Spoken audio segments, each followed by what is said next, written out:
എപ്പോഴും ഒരു T V ചാനലിലേക്ക് ചർച്ചയ്ക്ക് വരുന്ന ഒരാൾക്ക് അയാളുടെ ഒരു വാഹനം അയച്ചു കൊടുത്ത് കൊണ്ടുവരിക എന്നല്ലാതെ അല്ലെങ്കിൽ അവരവരുടെ വീടുകളിൽ ഇരിക്കുക എന്നല്ലാതെ പ്രത്യേകിച്ച് പേ ചെയ്തിട്ടൊന്നുമല്ല അവർ വരുന്നത്. അപ്പോൾ അതിന് ചിലവൊന്നുമില്ല. നമ്മുടെ സ്റ്റുഡിയോ അവിടെ ഉണ്ട്, നമ്മുടെ അവതാരകനുണ്ട്, നമ്മുടെ ക്യാമറയുണ്ട്. ഞാൻ 2 വർഷവും 3 വർഷമായിട്ട് മാറിയിരിക്കുന്നതാണല്ലോ. അപ്പോൾ അതുകൊണ്ട് സ്വാഭാവികമായിട്ട് നമ്മുടെ അടുത്ത് അങ്ങനെ ആരും ഇതൊരു വലിയ സംഭവമായിട്ട് വരുന്ന പ്രതീക്ഷിച്ചില്ല. പക്ഷെ ഞങ്ങൾ വലിയ സംഭവമായി.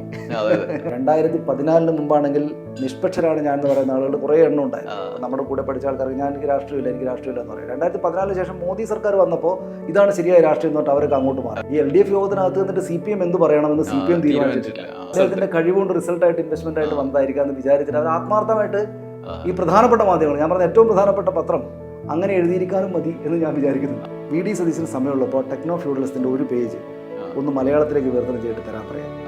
എനിക്ക് ഉറപ്പാണ് സജീദനെ വായിച്ചാൽ മനസ്സിലാക്കുക.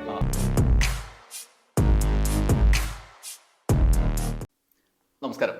ന്യൂസ് അറ്റ് ഹൗസിന്റെ ടോക്ക് ഷോ വിത്ത് KV മധുവിലേക്ക് വീണ്ടും സ്വാഗതം. മലയാളം മാധ്യമരംഗം മലയാളിയെ സംബന്ധിച്ച് ഒഴിവാക്കാനാവാത്ത ഒരു മേഖലയാണ്. അത് വിമർശനമായും പ്രശംസയായും നിത്യജീവിതത്തിൽ ഇടപെടുന്ന ഒരു മേഖലയാണ്. മറ്റൊരു നാട്ടിലും കാണാത്ത ഒരു സാഹചര്യമാണ്.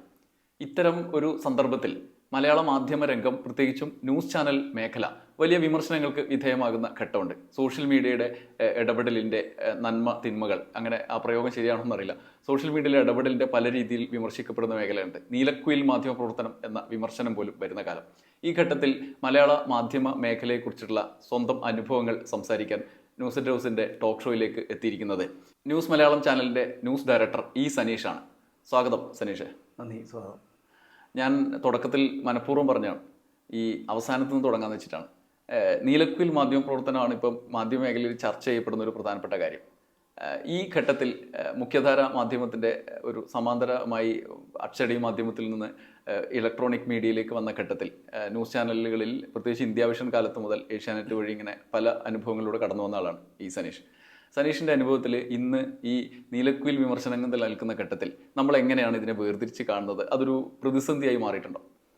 അല്ല, അത് ഒരു പ്രതിസന്ധിയാണോ എന്ന് വെച്ചാൽ എല്ലാ പ്രതിസന്ധികളും ഒരു സാധ്യതയുടെ തുറക്കൽ കൂടെയാണല്ലോ, ഏത് മേഖലയിലാണെങ്കിലും. അപ്പോൾ ആ അർത്ഥത്തിൽ അതൊരു ഒരു സാധ്യത കൂടെയാണ് എന്ന് കാണുന്നയാളാണ് ഞാൻ. പ്രതിസന്ധി ഉണ്ടോ എന്ന് ചോദിച്ചു കഴിഞ്ഞാൽ, മാധ്യമങ്ങളിപ്പം വാർത്ത അറിയുക എന്നത് ഇപ്പോൾ ആളുകൾ വളരെ സ്വാഭാവികമായിട്ട് എന്തെങ്കിലും ഒരു കാര്യത്തിന് മുന്നിൽ കുത്തിയിരിക്കേണ്ട, ആരെങ്കിലും അതിനു വേണ്ടിയിട്ട് വാർത്തയ്ക്ക് വേണ്ടി കാത്തിരിക്കുക. ഇപ്പോൾ പണ്ട് നമ്മൾ ഇപ്പോൾ ലോക ഫുട്ബോൾ നടക്കുന്ന സമയമാണല്ലോ, അപ്പോൾ ഫുട്ബോളിൻ്റെ ഒക്കെ വാർത്ത അറിയാൻ വേണ്ടി റേഡിയോയുടെ മുന്നിൽ എല്ലാവരും കൂടെ ഇരിക്കുന്ന ഒരു സീനൊക്കെ മാറിയിട്ട് ഇപ്പം ഗോള് എത്ര തവണ വേണമെങ്കിലും കാണാവുന്ന, അത് പ്രത്യേകമായിട്ട് പറയേണ്ടല്ലോ, നമ്മളതൊക്കെ കടന്നു അത്തരം ചർച്ചകളൊക്കെ. അപ്പോൾ സ്വാഭാവികമായിട്ടും വാർത്ത അറിയാൻ ആ പ്രേക്ഷകർക്കോ അല്ലെങ്കിൽ വാർത്ത അറിയാൻ താല്പര്യമുള്ള ആളുകൾക്കോ എന്തിനെങ്കിലും തേടി ചെല്ലുകയോ എന്തിനെങ്കിലും വേണ്ടി കാത്തിരിക്കേണ്ടുന്ന സാഹചര്യമൊന്നും ഇല്ലാത്ത സാഹചര്യത്തിൽ യഥാർത്ഥത്തിൽ മാധ്യമങ്ങളുടെ ആവശ്യമാണ് ഈ വാർത്ത കാണുന്ന ആളുകളിലേക്ക് എത്തുക എന്നുള്ളത്. അപ്പോൾ അങ്ങനെ ഒരു വലിയ ജനാധിപത്യവൽക്കരണം വരികയും എന്തും വാർത്തയാവുകയും എല്ലാ വിഷ്വൽസും ഈ മുഖ്യധാര ചാനലുകളിലോ പത്രങ്ങളിലോ ഒക്കെ വരുന്നതിന് മുമ്പ് തന്നെയും നാട്ടുകാർക്ക് അവൈലബിൾ ആവുകയൊക്കെ ചെയ്യുന്ന കാലത്ത് സ്വാഭാവികമായിട്ട് അതൊരു പ്രതിസന്ധിയായിട്ട് വേണമെങ്കിൽ കാണാം. പക്ഷേ അതിൻ്റെ സാധ്യത എന്ന് വെച്ചാൽ ഞാൻ അതിനെ സാധ്യതയായിട്ട് മനസ്സിലാക്കുന്നത്, ഇത് എല്ലാം ചെറിയ മട്ടിൽ എല്ലാ വാർത്തകളും ഇങ്ങനെ വാർത്ത അല്ലെങ്കിൽ അതിൻ്റെ ഗുണദോഷ വിചിന്തനമൊന്നുമില്ലാതെ എല്ലാം വന്ന് മറിയാണ്. വിഷ്വൽസ് എല്ലാം വന്ന് വേണ്ടി ഇങ്ങനെ ആളുകളുടെ മുന്നിലേക്ക് ഇങ്ങനെ ഒരു ഭേദഭാവമില്ലാതെ ഇങ്ങനെ വന്ന് മറിയാണ്. അപ്പോൾ അതിനകത്ത് നമ്മുടെ ക്രെഡിബിലിറ്റി, ഈ വാർത്ത എന്താണെന്ന് വിശദീകരിച്ചു കൊടുക്കാനുള്ള ശേഷി, അതിൻ്റെ യഥാർത്ഥ ആംഗിളിൽ ആളുകളെ പരിചയപ്പെടുത്തൽ, ഇതെല്ലാം മറ്റൊരു തരത്തിലുള്ള ഒരു ഗൗരവം ആവശ്യപ്പെടുന്നൊരു കാര്യമാണ്. അപ്പോൾ തീരെ ഗൗരവമില്ലാതെ എല്ലായിടത്തും വന്നുകൊണ്ടിരിക്കുന്നിടത്ത് ഇത് വളരെ ഗൗരവത്തോടു കൂടിയിട്ട് ഇത് ഇന്നതാണ് എന്ന് പറയുന്ന മാധ്യമപ്രവർത്തനം, അതാണല്ലോ യഥാർത്ഥ മാധ്യമപ്രവർത്തനം.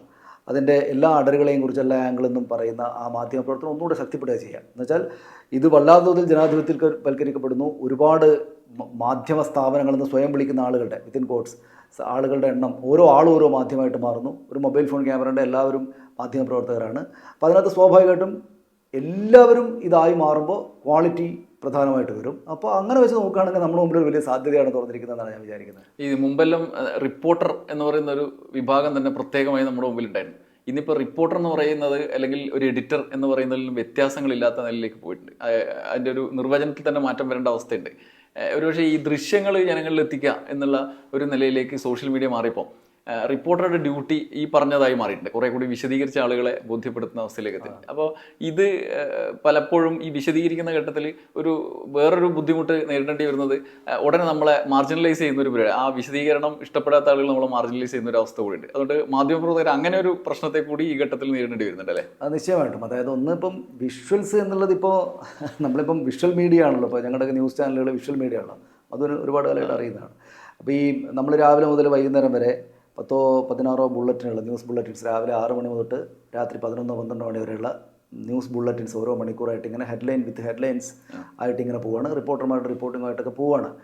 അപ്പോൾ ഇതിനകത്ത് വരുന്ന എല്ലാ വിഷ്വൽസും എക്സ്ക്ലൂസീവ് വിഷ്വൽസ് എന്നും പറയുന്നത് ഇപ്പോൾ ഇല്ല. യഥാർത്ഥം ഉണ്ടോ? ഇല്ലല്ലോ. വളരെ അപൂർവമായിട്ടാണ്. കാരണം എന്തും ഇപ്പോൾ ഒരു അപകടം നടന്നാലും അല്ലെങ്കിൽ എന്ത് സംഭവമാണ്, രാഷ്ട്രീയ സംഭവമാണെങ്കിലും നേതാക്കളുടെ പ്രതികരണങ്ങളാണെങ്കിലും ഒക്കെ ജനങ്ങൾക്ക് താല്പര്യമുള്ള എന്തും ഈ ന്യൂസ് ചാനൽ തന്നെ ആദ്യം വരണമെന്നില്ല. അതൊരു പഴയ കാലത്ത് ആയിരുന്നു. ഇപ്പം നമ്മളൊക്കെ ജോലി തുടങ്ങുന്ന കാലത്ത്, ഞാനും അതൊക്കെ ജോലി തുടങ്ങുന്ന കാലത്ത് പിന്നെ ഈ പറയുന്ന കാര്യങ്ങളെല്ലാം ന്യൂസ് ചാനലുകൾക്ക് മുന്നിൽ കാത്തിരുന്നാലേ ഈ കാര്യം കാണാൻ പറ്റുമായിരുന്നു. ഇപ്പം അങ്ങനെ ഇല്ലല്ലോ. ഇപ്പം എന്ത് സംഭവവും നമ്മൾ മൊബൈലിൽ ആദ്യം കാണും. ഒരു പ്രേക്ഷകൻ, നമ്മളൊരു വാർത്താ പ്രേക്ഷകൻ എന്ന് പറയുന്ന ഒരു വാർത്താ കാഴ്ചക്കാരൻ അയാളുടെ മൊബൈലിൽ കണ്ടതിന് ശേഷം ഇതിൻ്റെ ഡീറ്റെയിൽസ് അറിയാം എന്ന് കരുതിയിട്ടാണ് ഇപ്പോൾ ഫോൺ കാണുന്നത്, TV കാണുന്നത്, അല്ലെങ്കിൽ വാർത്ത കാണുന്നത്.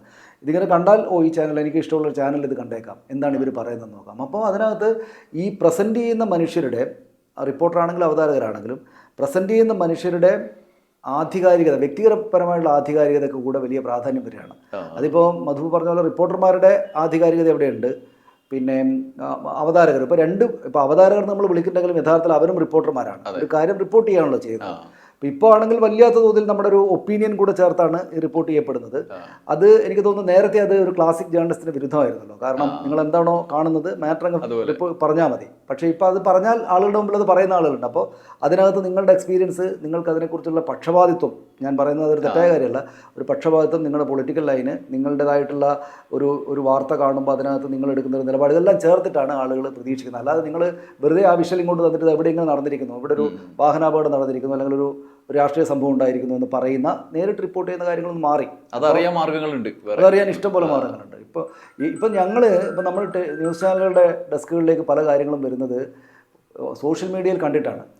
സോഷ്യൽ മീഡിയയിൽ കണ്ടിട്ട് ഈ വാർത്ത എടുത്തോ എന്ന് ഡെസ്കിലേക്ക് ചോദിക്കുകയും ഡെസ്ക് ആ സംഭവം നടന്ന സ്ഥലത്തെ റിപ്പോർട്ടർ വിളിച്ച് ചോദിക്കുകയാണ് ചെയ്യുന്നത്. മുമ്പാണെങ്കിൽ നമ്മളൊരു വാർത്ത അറിഞ്ഞ് നമ്മളവിടെ പോയിട്ട് നമ്മളാണ് ഷൂട്ട് ചെയ്യുന്നത്.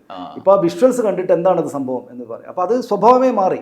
പക്ഷേ അതുകൊണ്ട് സാധാരണഗതിയിൽ നോർമലി സംഭവിക്കുക എന്താണെന്ന് വെച്ചാൽ, നമ്മുടെ വിഷ്വൽ മീഡിയ ന്യൂസ് ചാനലുകൾ വിഷ്വൽസ് കൊടുത്ത് വാർത്ത കാണിച്ചിട്ടാണ് അവരുടെ രീതികളെങ്കിൽ, ഇപ്പോൾ വിഷ്വൽസ് നമ്മളുടെ അടുത്തല്ല വരുന്നത്, മറ്റുള്ള മാധ്യമ സ്ഥാപനങ്ങളിലേക്ക്, മറ്റുള്ള സോഷ്യൽ മീഡിയ പ്ലാറ്റ്ഫോമുകളിലാണ് വരുന്നത്. പക്ഷേ അതുകൊണ്ട് നമ്മുടെ പ്രോമിനൻസോ പ്രാധാന്യം ഇല്ലാതാവുകയല്ല ചെയ്തിരിക്കുന്നത്, കൂടുകയാണ് ചെയ്തിരിക്കുന്നത്. അപ്പോൾ അതിൻ്റെ കാരണം ഈ വിഷ്വൽസ് ഇങ്ങനെ എടുത്ത് തൊടുത്തു വിടുന്ന ആളുകൾ വെറുതെ അത് ചെയ്തുകൊണ്ടേയിരിക്കുകയാണ് എന്നുള്ളത് കൊണ്ടാണ്. അത് പണ്ട് ഒക്കെ ചെയ്തിരുന്ന ചില സംഭവങ്ങൾ, ഇപ്പോൾ സെക്രട്ടേറിയറ്റിൽ വലിയ ലാത്തി ചാർജ് നടന്നു വെച്ചോ, സെക്രട്ടേറിയറ്റ് സമരത്തിൻ്റെ ഭാഗമായിട്ട്. അപ്പോൾ മുമ്പൊക്കെ ഇത് വലിയ ഫുട്ടേജാണല്ലോ, പടക്കം പൊട്ടും പോലെ പിന്നെ ഇവർ പല പ്രയോഗങ്ങൾ നടത്തുക, അടിക്കുക. ഇത് രാത്രി അരമണിക്കൂർ പ്രോഗ്രാമായിട്ട് കാണിക്കുമായിരുന്നു. അന്നേരം പ്രോഗ്രാം എന്ന് പറഞ്ഞാൽ അരമണിക്കൂർ ഈ കവറേജ് മുഴുവൻ ജനങ്ങളെ അറിയിക്കാൻ വേണ്ടി. ഇപ്പം അത് ബുള്ളറ്റിൽ തന്നെ ആ സമയത്ത് കുറച്ച് കൊടുക്കുന്നതിനപ്പുറത്തേക്ക് പോകുന്നില്ല. ഇതുപോലെ പല സംഭവങ്ങൾ കാണുന്ന ഫുട്ടേജ് ജനങ്ങളിൽ എത്തിക്കുക എന്നുള്ളതിനപ്പുറത്ത് ഇത്തരം വിശകലനങ്ങൾ കൃത്യമായൊരു വഴി നിശ്ചയിക്കാൻ, അപ്പോൾ ആളുകളുടെ വിവേചന ബുദ്ധിക്ക് കൂടി അവിടെ റോൾ വരികയാണ്. കാരണം നമ്മൾ ഏത് തിരഞ്ഞെടുക്കണം, സനീഷിനെ കാണണോ അല്ലെങ്കിൽ വേറൊരാളെ കാണണോ എന്ന് തീരുമാനിക്കാനുള്ള അവിടെ നിന്നാണല്ലോ നമ്മൾ വിവരങ്ങൾ ശേഖരിക്കുന്നത്. ഇത് നിശ്ചയിക്കുക, അപ്പോൾ ആ ഒരു വിഷയത്തിലെ നിലപാട് നിശ്ചയിക്കുക എന്നുള്ളത് പ്രധാനപ്പെട്ട കാര്യമാണല്ലോ.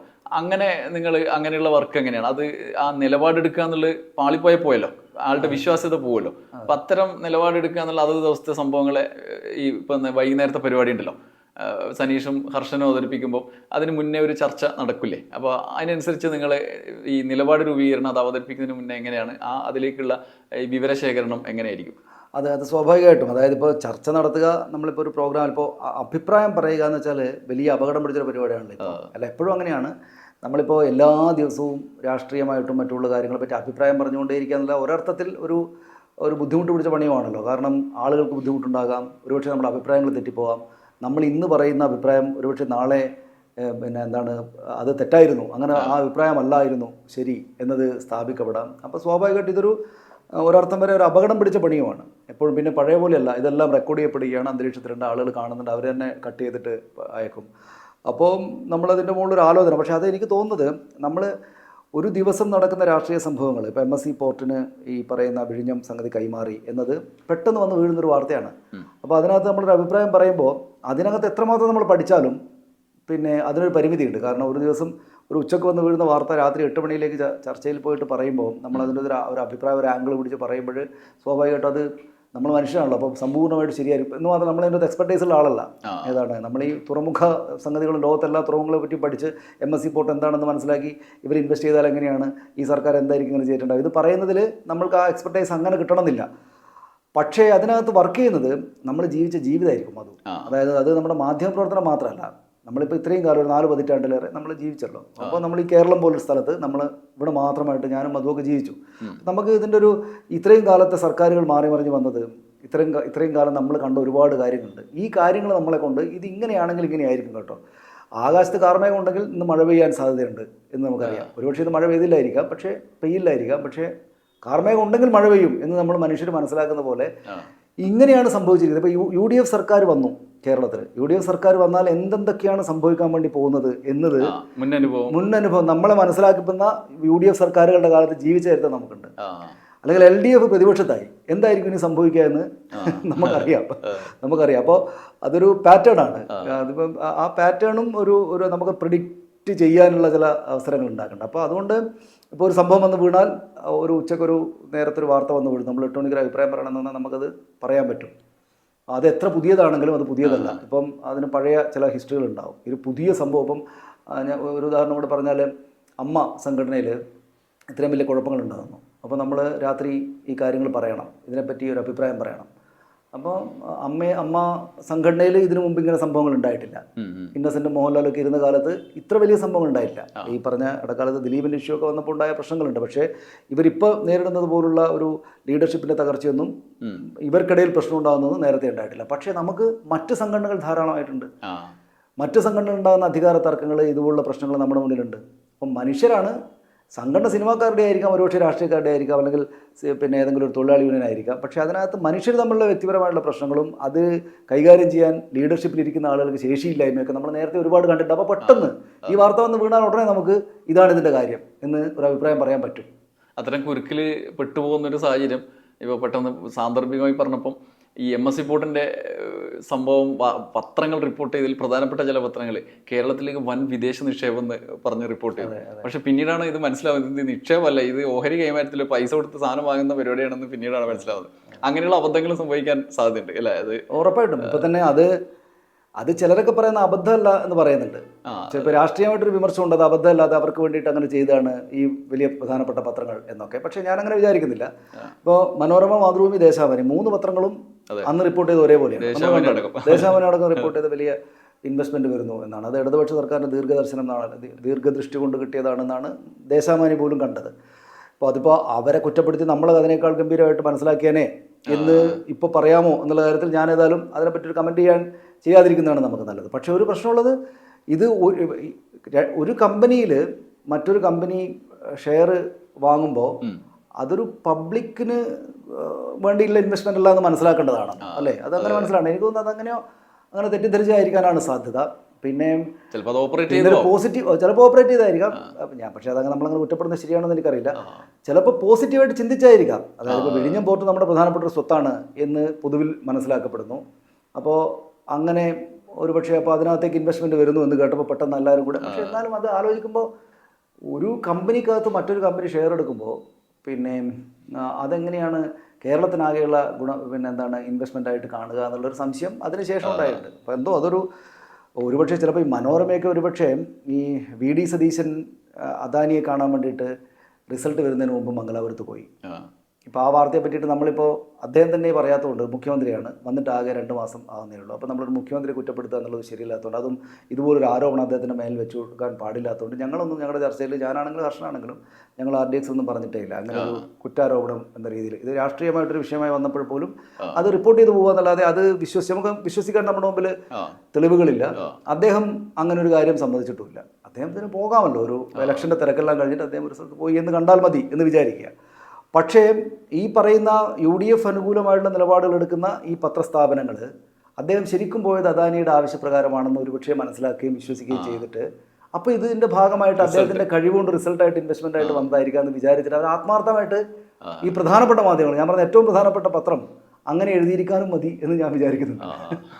അതായത് വളരെ പോസിറ്റീവായിട്ട് ഈ പറയുന്ന രാഷ്ട്രീയ എതിരാളികൾ മംഗലാപുരത്ത് പോയിട്ട് അദാനിയെ കണ്ടത് അല്ലെങ്കിൽ അദാനിയുടെ ആളുകളെ കണ്ടത് കുറ്റമായിട്ട് പറയുമ്പോൾ അത് കൊള്ളാമല്ലോ എന്നൊരു UDF അനുകൂല ചിന്ത വന്നിട്ട് അതിന്റെ ഫലമായിട്ട് കിട്ടിയതാണോ കേരളത്തിലെ ഇൻവെസ്റ്റ്മെന്റ് എന്ന ഒരു ഈ പറയുന്ന രാജഭക്തി എന്നൊക്കെ പറയുന്ന പോലെ ഈ സംവിധാനത്തോടുള്ള ഇഷ്ടം കൊണ്ട് പറഞ്ഞാണോ എന്ന് വേണമെങ്കിൽ സംശയിക്കാം. നമുക്കൊന്നും പറയാൻ ഉറപ്പില്ലാത്ത. അല്ല, അതിന്റെ തുടർ ആലോചന ഇടതുപക്ഷം പോലും, അത് പ്രതിപക്ഷം പോലും പല ഘട്ടങ്ങളിലും എങ്ങനെ നേരിടണം എന്നുള്ളൊരു പ്രതിസന്ധിയിൽ ആവപ്പെടുന്നുണ്ട്. ഈ 10 വർഷത്തെ ഭരണ അനുകൂല നിലപാടിൽ മുന്നോട്ട് പോയിട്ട് ലീഡർഷിപ്പിന് പോലും പല സംഭവങ്ങൾ, ഇത് ആദ്യത്തെ അല്ല, ഇപ്പം നിയമസഭയിൽ തന്നെ പല ഇഷ്യൂകൾ വരുമ്പോഴും എങ്ങനെ നേരിടണം എന്നുള്ളൊരു പ്രതിസന്ധിയിൽ ആവപ്പെടുന്നുണ്ടോ നമുക്ക് ഈ കാര്യം നിരന്തരം നോക്കുന്ന ആളെന്നുള്ള എനിക്ക് തോന്നിയിട്ടുണ്ട്.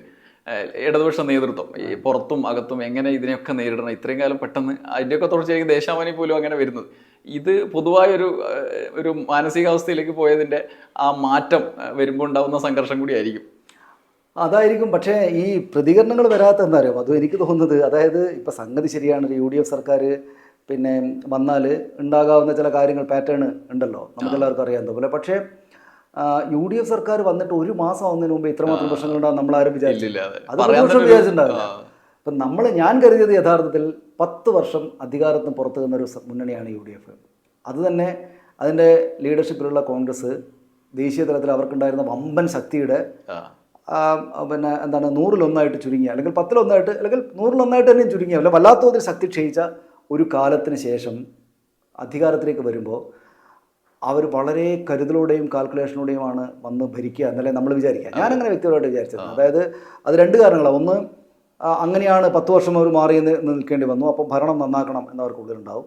രണ്ടാമത്തേത്, അവർ ഇലക്ഷൻ കാലമൊക്കെ വളരെ കാൽക്കുലേറ്റ് ചെയ്ത് നീങ്ങുന്നതായിട്ടാണ് നമുക്ക് മനസ്സിലായത്. അവരുടെ VD സതീശൻ്റെ പ്രവചനം പോലും ശരിയായി. 102 സീറ്റ് അല്ലെങ്കിൽ 100-ന് മുകളിൽ സീറ്റ് എന്ന് പറഞ്ഞാൽ 100-ന് മുകളിൽ സീറ്റ് വന്നു. അപ്പോൾ അവർ വളരെ കാൽക്കുലേറ്റ് ചെയ്തിട്ട് പിന്നെ ഈ പറയുന്ന പ്രകടന പത്രികയൊക്കെ സീരിയസ് ആയിട്ട് എടുക്കുകയും ഒക്കെ ചെയ്യുന്നതായിട്ട് നമ്മൾ കണ്ടു. അപ്പോൾ സ്വാഭാവികമായിട്ട് കാൽക്കുലേറ്റ് ചെയ്തിട്ടാണ് അവർ വരുന്നത്. പിന്നെ ഇത്രയും വർഷത്തെ കാത്തിരിപ്പിന് ശേഷമുള്ളൊരു സർക്കാരാണ്. അപ്പോൾ സ്വാഭാവികമായിട്ടും അവർ വളരെ കരുതലോട് കൂടിയേ മുന്നോട്ട് പോകുന്നതാണ് നമ്മൾ വിചാരിച്ചത്. അതുകൊണ്ട് ആദ്യത്തെ 2-3 മാസത്തേക്കൊന്നും ഈ സർക്കാരിനെ വിമർശിക്കേണ്ടുന്ന ഒരു കാര്യവും മുന്നിലേക്ക് വരില്ല എന്നാണ് ഞാൻ വിചാരിച്ചത്. ഇപ്പോൾ പ്രിയദർശിനി പദ്ധതി ബസ്സിൽ ഫ്രീ ആയിട്ടുള്ളത് കുറച്ച് അങ്ങോട്ട് കൊണ്ട് മാറ്റിയിട്ടാണെങ്കിലും എല്ലാവർക്കും ഒന്നല്ല, അല്ലെങ്കിൽ പോലും അത് കൊടുത്തൊക്കെ ശരിക്കും ഈ ഒരു ട്രാക്കാണ് അവർ പിടിക്കാൻ പോകുന്നത്. കാര്യങ്ങൾ നന്നായിട്ട് ചെയ്യും എന്നാണ് നമ്മൾ വിചാരിച്ചിരുന്നത്. അത് തന്നെയായിരിക്കും ഒരു പക്ഷേ പ്രതിപക്ഷവും കരുതിയിട്ടുണ്ടാവും. പക്ഷേ എന്ത് സംഭവിച്ചു എന്ന് വെച്ചാൽ ഇവർ ആദ്യം മുതൽ തന്നെ PM ശ്രീയും ഒക്കെ ആയിട്ട് ചെന്ന് ആദ്യം മുതൽ തന്നെ വിവാദങ്ങളിലേക്ക് പോയി. കെ മുരളീധരൻ്റെ വകുപ്പ് ചെയ്തു വെച്ച കാര്യങ്ങൾ.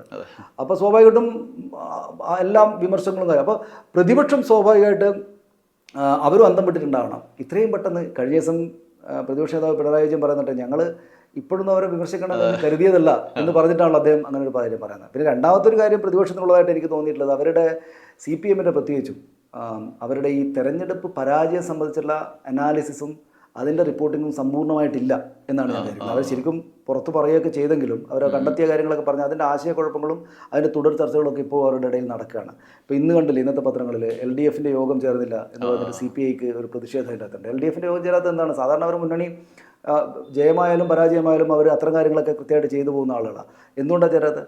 ഈ LDF യോഗത്തിനകത്ത് നിന്നിട്ട് CPM എന്ത് പറയണമെന്ന് CPM തീരുമാനിച്ചിട്ടില്ല.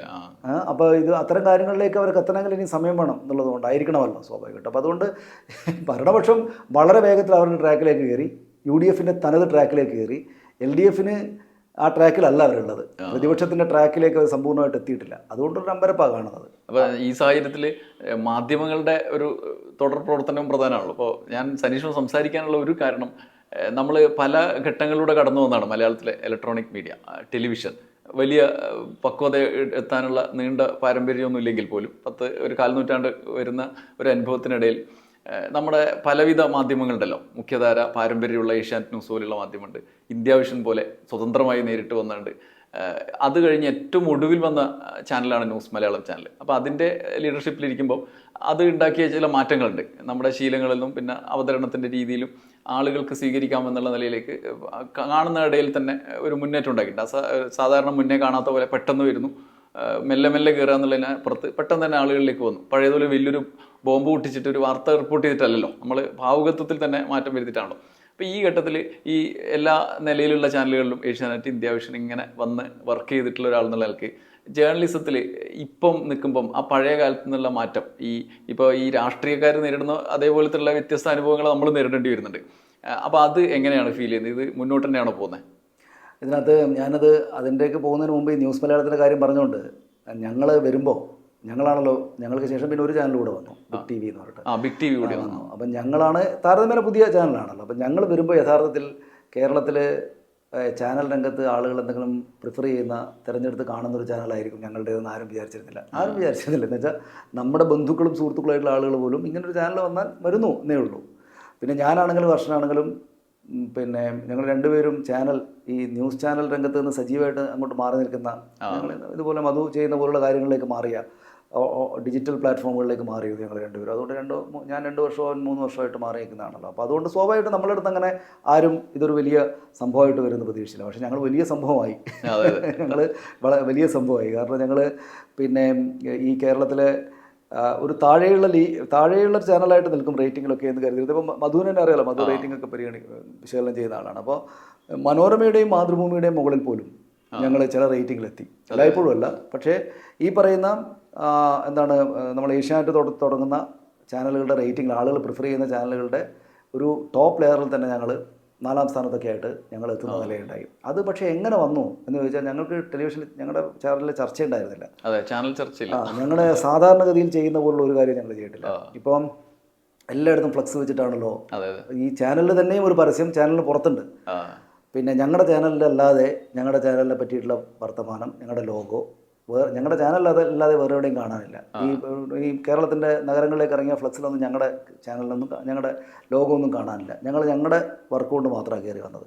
പിന്നെ ഈ പറയുന്ന മനോരമയും മാതൃഭൂമിയും അടക്കം എന്നാണ് ഞാൻ വിചാരിക്കുന്നത്. മാതൃഭൂമിയുടെ എനിക്ക് ഉറപ്പില്ല. മനോരമ എന്തായാലും ലാൻഡിംഗ് പേജ് എടുത്തിരുന്നു. എല്ലാ ചാനലുകളും ലാൻഡിംഗ് പേജ് എടുത്തിട്ടാണ് വർക്ക് ചെയ്യുന്നത്. പക്ഷേ ഞങ്ങൾക്ക് ഒരു ഘട്ടത്തിലും ലാൻഡിംഗ് പേജ് എടുത്തിട്ട് ഉണ്ടായിരുന്നില്ല. അങ്ങനെ ഒരു ലാൻഡിംഗ് പേജ് സംവിധാനം മോശമാണെന്നൊന്നുമല്ല ഞാൻ പറയുന്നത്. കാരണം നമ്മൾ ഈ മേഖലയിൽ പ്രവർത്തിക്കുന്ന ആളുകളാണ്.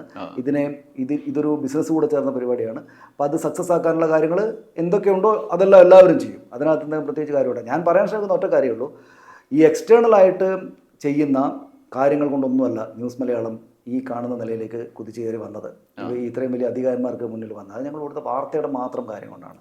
വാർത്തയിൽ നമ്മൾ നേരത്തെ പറഞ്ഞ പ്രതിസന്ധി എല്ലാം ഉണ്ടായിരുന്നു. അതായത് ആളുകൾക്കെല്ലാം വാർത്ത അറിയാം, എല്ലാവരും ഇത് കാണുന്നുണ്ട്, വിഷ്വൽസ് എല്ലാം എല്ലാവർക്കും ഉള്ളതാണ്.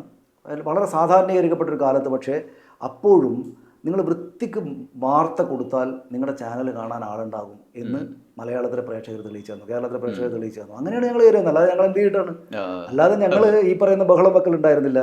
ഈ പറയുന്ന സൂപ്പർ സ്റ്റാറുകളെ ആയിട്ട് അവതരിപ്പിച്ചിട്ട് പിന്നെ ഇങ്ങനെ അത് വെച്ചിട്ട് എല്ലായിടത്തും ഫ്ലക്സ് വെച്ച് ബഹളം വെക്കൽ അങ്ങനെയൊന്നും ഉണ്ടായിരുന്നില്ല.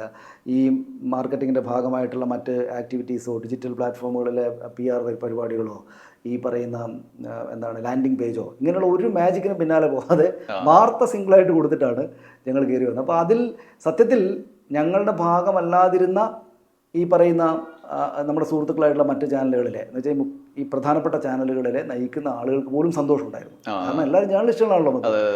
ഏഷ്യാനെറ്റ് തൊട്ട് ഇങ്ങോട്ട് വരുന്ന ആളുകൾ, ഇതിനെ നയിക്കുന്ന ആളുകളെല്ലാം ജേർണലിസ്റ്റുകളാണ്. അവർ ഒരു ട്രാക്കിൽ അങ്ങ് പോയിട്ട് ഇങ്ങനെ അതിൻ്റെ കുഴപ്പത്തിലൂടെ പോകുന്നതെന്ന് അവർക്കും അറിയാം. അതിനെ ബ്രേക്ക് ചെയ്തിട്ട് ഒരു ടീം വരുമ്പോൾ, അതും വളരെ പതുക്കെ കയറി വരുമ്പോൾ, 2 വർഷം കൊണ്ട് ഞങ്ങൾ ഇവിടെ വരെ എത്തി. പക്ഷേ എന്നാലും താരതമ്യേന ബഹളം ഉണ്ടാക്കാതെ കയറി വരുമ്പോൾ അവർക്ക് കൂടെയുള്ള സന്തോഷമാണത്. ഇത് പോസിബിളാണ് കേരളത്തിൽ എന്ന ഒരു സന്തോഷമാണ്. ഇത് പോസിബിളാണ്. അതായത് നിങ്ങളെ ജനം പ്രിഫർ ചെയ്യും, നിങ്ങളെ ആളുകൾ കാണും. അപ്പം ഞങ്ങളെ രാഷ്ട്രീയ പക്ഷപാതത്തിൻ്റെ പേരിലൊക്കെ വലിയ തോതിൽ സോഷ്യൽ മീഡിയയിൽ ആക്രമണം, ചീത്തവിളി, ഫോൺ വിളിച്ച് പറയൽ ഇതൊക്കെ ഉണ്ട്. പിന്നെ ഞങ്ങൾ ഏതെങ്കിലും ഘട്ടത്തിൽ പിന്നെ രാഷ്ട്രീയമായിട്ട് പറയേണ്ടടുത്ത് നമുക്കൊരു അഭിപ്രായമാണെങ്കിൽ അത് പറയാതിരുന്നിട്ടുമില്ല. പക്ഷേ എന്നിട്ടും ജനം നമ്മുടെ കൂടെ വന്നു. ഈ രാഷ്ട്രീയത്തോട് ഞങ്ങൾ പിന്നെ പറയുന്ന ഈ രാഷ്ട്രീയ സംഗതികളോട് ചേർച്ചയില്ലാത്ത ആളുകളോടും അവരവരുടെ വീടുകളിലും അവരവരുടെ കടകളിലും ഞങ്ങളുടെ ചാനൽ വെച്ചു.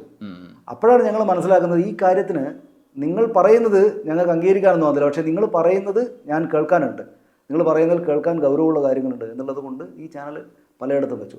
ഇത് വെച്ചിട്ടാണ് അത് ദീർഘമായിട്ട് മറുപടി പറയേണ്ടി വരും. പക്ഷേ അത് ചോദിച്ച 2ാം കാര്യത്തിന്, അതായത് നമ്മൾ പിന്നെ ഇപ്പം ഞാൻ മംഗളം പത്രത്തിൽ തുടങ്ങിയ ആളാണ്. മംഗളം പത്രം, വർത്തമാനം പത്രം, പിന്നീട് ഇന്ത്യ വിഷൻ, ഏഷ്യാനെറ്റ്, വീണ്ടും ഇന്ത്യ വിഷൻ, പിന്നീട് media 1, news 18, the Malabar journal എന്ന് പറഞ്ഞിട്ട് ഒരു ഓൺലൈൻ ചാനൽ, അതിനുശേഷം ന്യൂസ് മലയാളം. നമ്മൾ ആ കാലത്ത് ഈ പണി തുടങ്ങുന്ന കാലത്ത് നമ്മളെ ഈ പണി പഠിപ്പിച്ച ആളുകൾ നിങ്ങൾ എന്ത് ശ്രദ്ധിക്കണം എന്ന് പറഞ്ഞ കാര്യങ്ങളുണ്ടല്ലോ, ആ. ബാക്ക് ടു ബേസിക്സ് എന്ന് പറയും. അപ്പോൾ ആ കാലത്ത് നമ്മുടെ മനസ്സിലുണ്ടായിരുന്ന കാര്യങ്ങളിലേക്ക് നമ്മൾ ഇപ്പോഴും നിന്നു എന്നേ ഉള്ളൂ. അതിനെ ഈ കാര്യങ്ങളിലൂടെയൊക്കെ പോയെങ്കിലും നമ്മൾ യഥാർത്ഥത്തിൽ ആ ക്ലാസിക്കൽ ജേർണലിസ്റ്റിൻ്റെ ആ തീമും ആ ഒരു ഐഡിയയും മനസ്സിലുണ്ടായാൽ ഇതിൻ്റെ രീതികളെല്ലാം മാറി. പക്ഷേ നിങ്ങളുടെ മനസ്സിൽ ആ ഒരു സംഗതി ഉണ്ടെങ്കിൽ നിങ്ങൾക്ക് മുന്നോട്ട് പോകാൻ പറ്റുമെന്ന് കാണിച്ചു തരികയാണ് ഈ ന്യൂസ് മലയാളത്തിൻ്റെ അങ്ങനെ ഒരു വിജയം നിങ്ങൾ കാണിച്ചു തന്നത്. ഞങ്ങളെ തന്നെയും അത് ബോധ്യപ്പെടുത്തി തന്നു. ഈ ക്ലാസിക്കൽ ജേർണലിസ്റ്റിൻ്റെ കാര്യം പറയുമ്പോൾ ഇപ്പോൾ പത്രങ്ങൾ ചെയ്തുകൊണ്ടിരുന്ന ഒരു പരിപാടിയാണല്ലോ. ഇപ്പോൾ എഡിറ്റോറിയൽ പേജിൽ പലവിധ അഭിപ്രായങ്ങൾ കൊണ്ടുവരിക, ഗൗരവമുള്ള ഒരു നിലപാടിലേക്ക് ആളുകൾ എത്തിക്കാൻ സഹായിക്കുന്നതാണ്. മുഖപ്രസംഗം വേറെ ഉണ്ടാവും, വാർത്തകൾ അതിൻ്റെ അനുസരിച്ച് പോകും. ഈ ന്യൂസ് ചാനലുകൾ വന്നപ്പം ഇപ്പോൾ നിങ്ങൾ RDX എടുത്താൽ ഇത്തരത്തിലുള്ള അഭിപ്രായ പ്രകടനം എഡിറ്റർമാർ പറയുന്നു, രണ്ടുപേരിരുന്ന് പറയുന്നു എന്നുള്ളതാണ്. ആദ്യഘട്ടങ്ങളിൽ ഇപ്പോൾ എല്ലാ ചാനലുകളിലും ന്യൂസ് ഇങ്ങനെ എഡിറ്റേഴ്സിൻ്റെ സംഭാഷണങ്ങളുണ്ട്, നിഗമനങ്ങളിൽ എത്താൻ സഹായിക്കുന്നതും തർക്കങ്ങളിലേക്ക് മാറുന്നതൊക്കെ ഉണ്ട്. അപ്പോൾ ആദ്യഘട്ടങ്ങളിൽ ഇങ്ങനെ ചാനലിൽ അവതാരകർ രണ്ടുപേരിരുന്ന് പറഞ്ഞാൽ ഇതൊക്കെ ആൾ കേൾക്കാണ്ടാവോ എന്നുള്ളൊരു സംശയത്തിൻ്റെ അടിസ്ഥാനത്തിൽ നമ്മൾ ഈ പ്രഗത്ഭർ എന്ന് പറഞ്ഞ നിരീക്ഷകരൊക്കെ വിളിച്ചിരുത്തിയിട്ട് അവർ പറയുന്നത് കേൾക്കാൻ വേണ്ടിയിട്ട് പോയിരുന്നത്. പക്ഷേ ഇപ്പോൾ അത് കുറച്ചുകൂടി പ്രാധാന്യം എഡിറ്റർമാർ പറയുന്നത് കേൾക്കാനാണെന്ന് തോന്നുന്നു ആളുകൾ. മറ്റതും ആവർത്തന വിരസതയും പിന്നെ പ്രത്യേക താല്പര്യങ്ങളുള്ളതായിട്ടുള്ള സംശയങ്ങളൊക്കെ വരുമല്ലോ. ഇതാകുമ്പോൾ ഉത്തരവാദപ്പെട്ട രണ്ടുപേരാണല്ലോ പറയുന്നത്. ആ ഒരു ആശങ്ക നിങ്ങളെ നയിച്ചിരുന്നു? അപ്പോൾ RDX ഉദാഹരണമായിട്ട് എടുക്കുകയാണെങ്കിൽ ആ ആശങ്ക നയിച്ചിരുന്നു? അല്ല, ഇതിനകത്ത് ഞങ്ങൾ ആദ്യമേ തീരുമാനിച്ചിരുന്നത് വെറുതെ അഭിപ്രായം പറയുന്നു എന്നുള്ളത് മാത്രമാകരുത്. നമ്മുടെ അഭിപ്രായത്തിലേക്ക് നയിച്ച കാരണങ്ങൾ, വസ്തുതകൾ എടുത്ത് കൊടുക്കണം, അതായത് ഇൻഫർമേഷൻ കൊടുക്കണം. ഇപ്പോൾ ഒരാൾ TV കാണുന്നത് പിന്നെ അല്ലെങ്കിൽ ഇപ്പോഴും വന്ന് TV-യിൽ രാത്രി ഒരു സമയം കണക്കാക്കിയിട്ടൊരു ഷോയ്ക്ക് ഇരിക്കുന്ന ആളുകൾക്ക് അതിനകത്ത് എന്തെങ്കിലും കിട്ടാനുണ്ട് ഉള്ളതുണ്ട്. അപ്പോൾ അദ്ദേഹത്തിൻ്റെ ചില ഏരിയകളിൽ ഇപ്പോൾ സാധാരണ മനുഷ്യനാണ് കരുതുക. അപ്പോൾ സാധാരണ എന്ന് വെച്ചാൽ ഒരു ജോലിക്കൊക്കെ പോയി രാവിലെ പോയി ജോലിക്ക് പോയിട്ട് വരുന്ന ഒരാൾ, അല്ലെങ്കിൽ സ്വന്തം സുഹൃത്ത് സംഘങ്ങൾക്കിടയിൽ മാത്രം സംസാരിക്കുന്ന ഏതെങ്കിലും സ്ത്രീയോ അല്ലെങ്കിൽ ചെറുപ്പക്കാരനോ, അവർക്ക് ഇപ്പം ഹോർമോസ് കടലെടുക്കലെ പ്രശ്നം തൊട്ട് ഈ വേൾഡ് കപ്പ് വരെയും നമ്മുടെ നാട്ടിലെ പ്രാദേശിക വോളിബോൾ ക്ലബിൻ്റെ പ്രശ്നങ്ങൾ വരെയും ചർച്ചയാണ്. അപ്പോൾ ആ ചർച്ചക്കകത്ത് നമുക്ക് ഉപയോഗിക്കാനുള്ള ഇൻഫർമേഷൻ കിട്ടാൻ ഇപ്പോൾ ഇഷ്ടംപോലെ മാർഗ്ഗങ്ങളുണ്ട്. അപ്പോൾ അതിലൊരു മാർഗ്ഗമായിട്ടായിരിക്കും ചിലപ്പോൾ ആളുകൾ ഇതിനെ എടുക്കുക. അപ്പോൾ അതുകൊണ്ട് നമ്മുടെ അഭിപ്രായം എല്ലാ ദിവസവും രാവിലെ വന്നിട്ട് ഓരോ വിഷയത്തെ പറ്റിയും ഞാൻ ഇങ്ങനെ കാണുന്നു, ഞാൻ ഇങ്ങനെ വിചാരിക്കുന്നു എന്ന് പറയാൻ പാടില്ല. അതിന് പകരം അതിനകത്ത് ഇൻഫോ ഉണ്ടാവണം എന്നാണ് നമ്മൾ വിചാരിച്ചിരുന്നത്. ഇപ്പോൾ മുൻകാലങ്ങളിൽ നമ്മളിപ്പം TV ചർച്ചക്കാരായിട്ടാണല്ലോ നമ്മുടെ എല്ലാം വരവ്.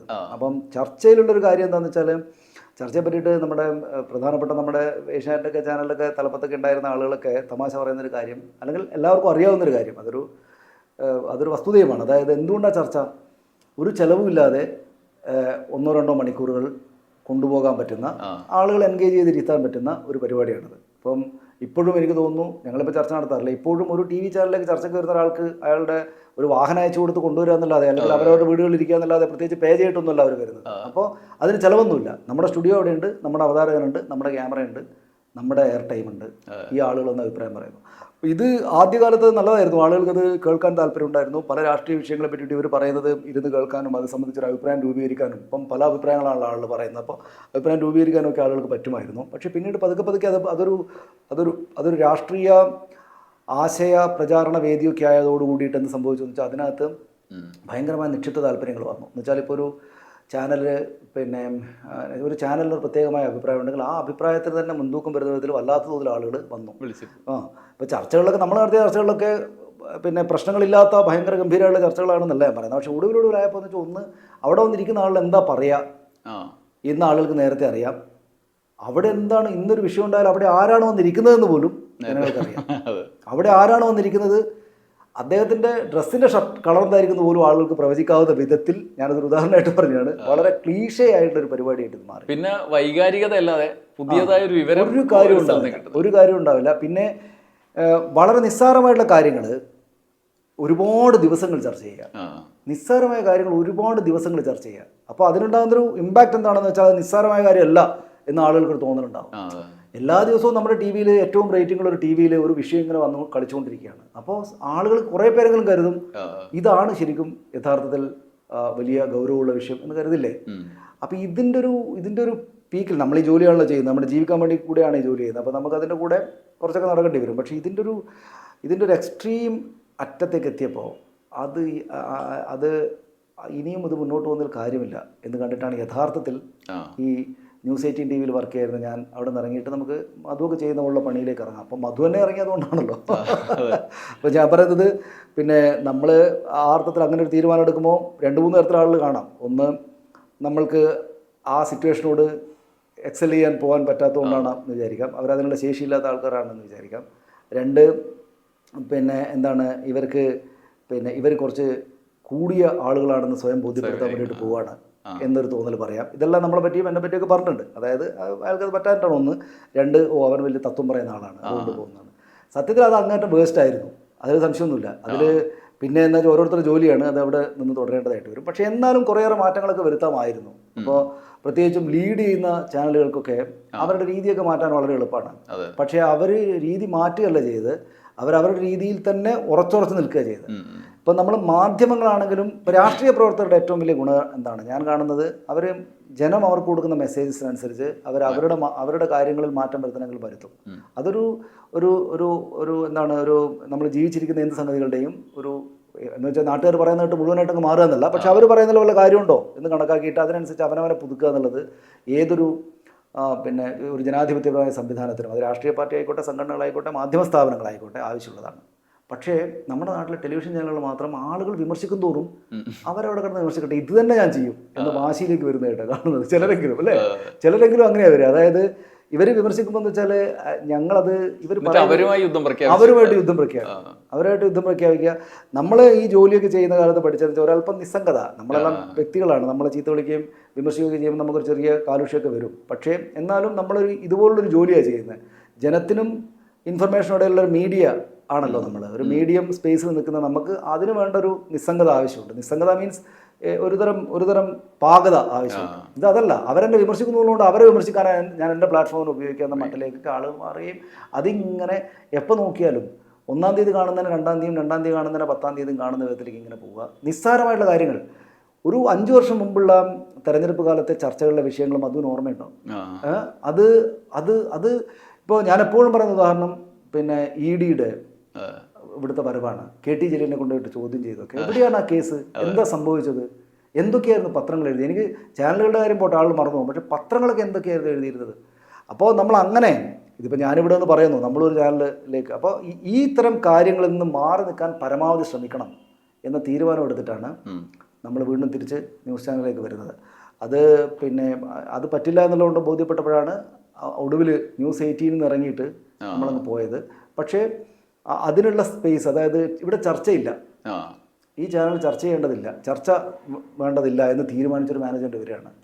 അപ്പോൾ അതാണെങ്കിൽ അവർ തമിഴ്നാട്ടിലെ ഏറ്റവും സക്സസ് ആയിട്ട് ഒരു ചാനൽ നടത്തിയ മാനേജ്മെൻറ്റാണ്. ഞങ്ങളുടെ ചെയർമാൻ പിന്നെ എവിടെയാണെങ്കിലും ആളുകൾ അവരുടെ മുഖം കാണിച്ചിട്ടാണല്ലോ, ഇപ്പോൾ മുതലാളിമാരിലെ ആളുകളുടെ മുഖം കാണിച്ചിട്ടാണല്ലോ. പക്ഷേ അത് മോശം കാര്യമാണെന്നുള്ള അർത്ഥത്തിലാണ് ഞാൻ പറയുന്നത്. പക്ഷേ അദ്ദേഹത്തിന് ആ താല്പര്യം പോലും ഉണ്ടായിരുന്നില്ല. അദ്ദേഹത്തിന് ഒരു വാർത്താ ചാനൽ അതിൻ്റെ ശരിയായ രീതിയിൽ നടക്കുക എന്നുള്ളതാണ്. അത് അവിടെ സക്സസ് ആണ് തമിഴ്നാട്ടിൽ.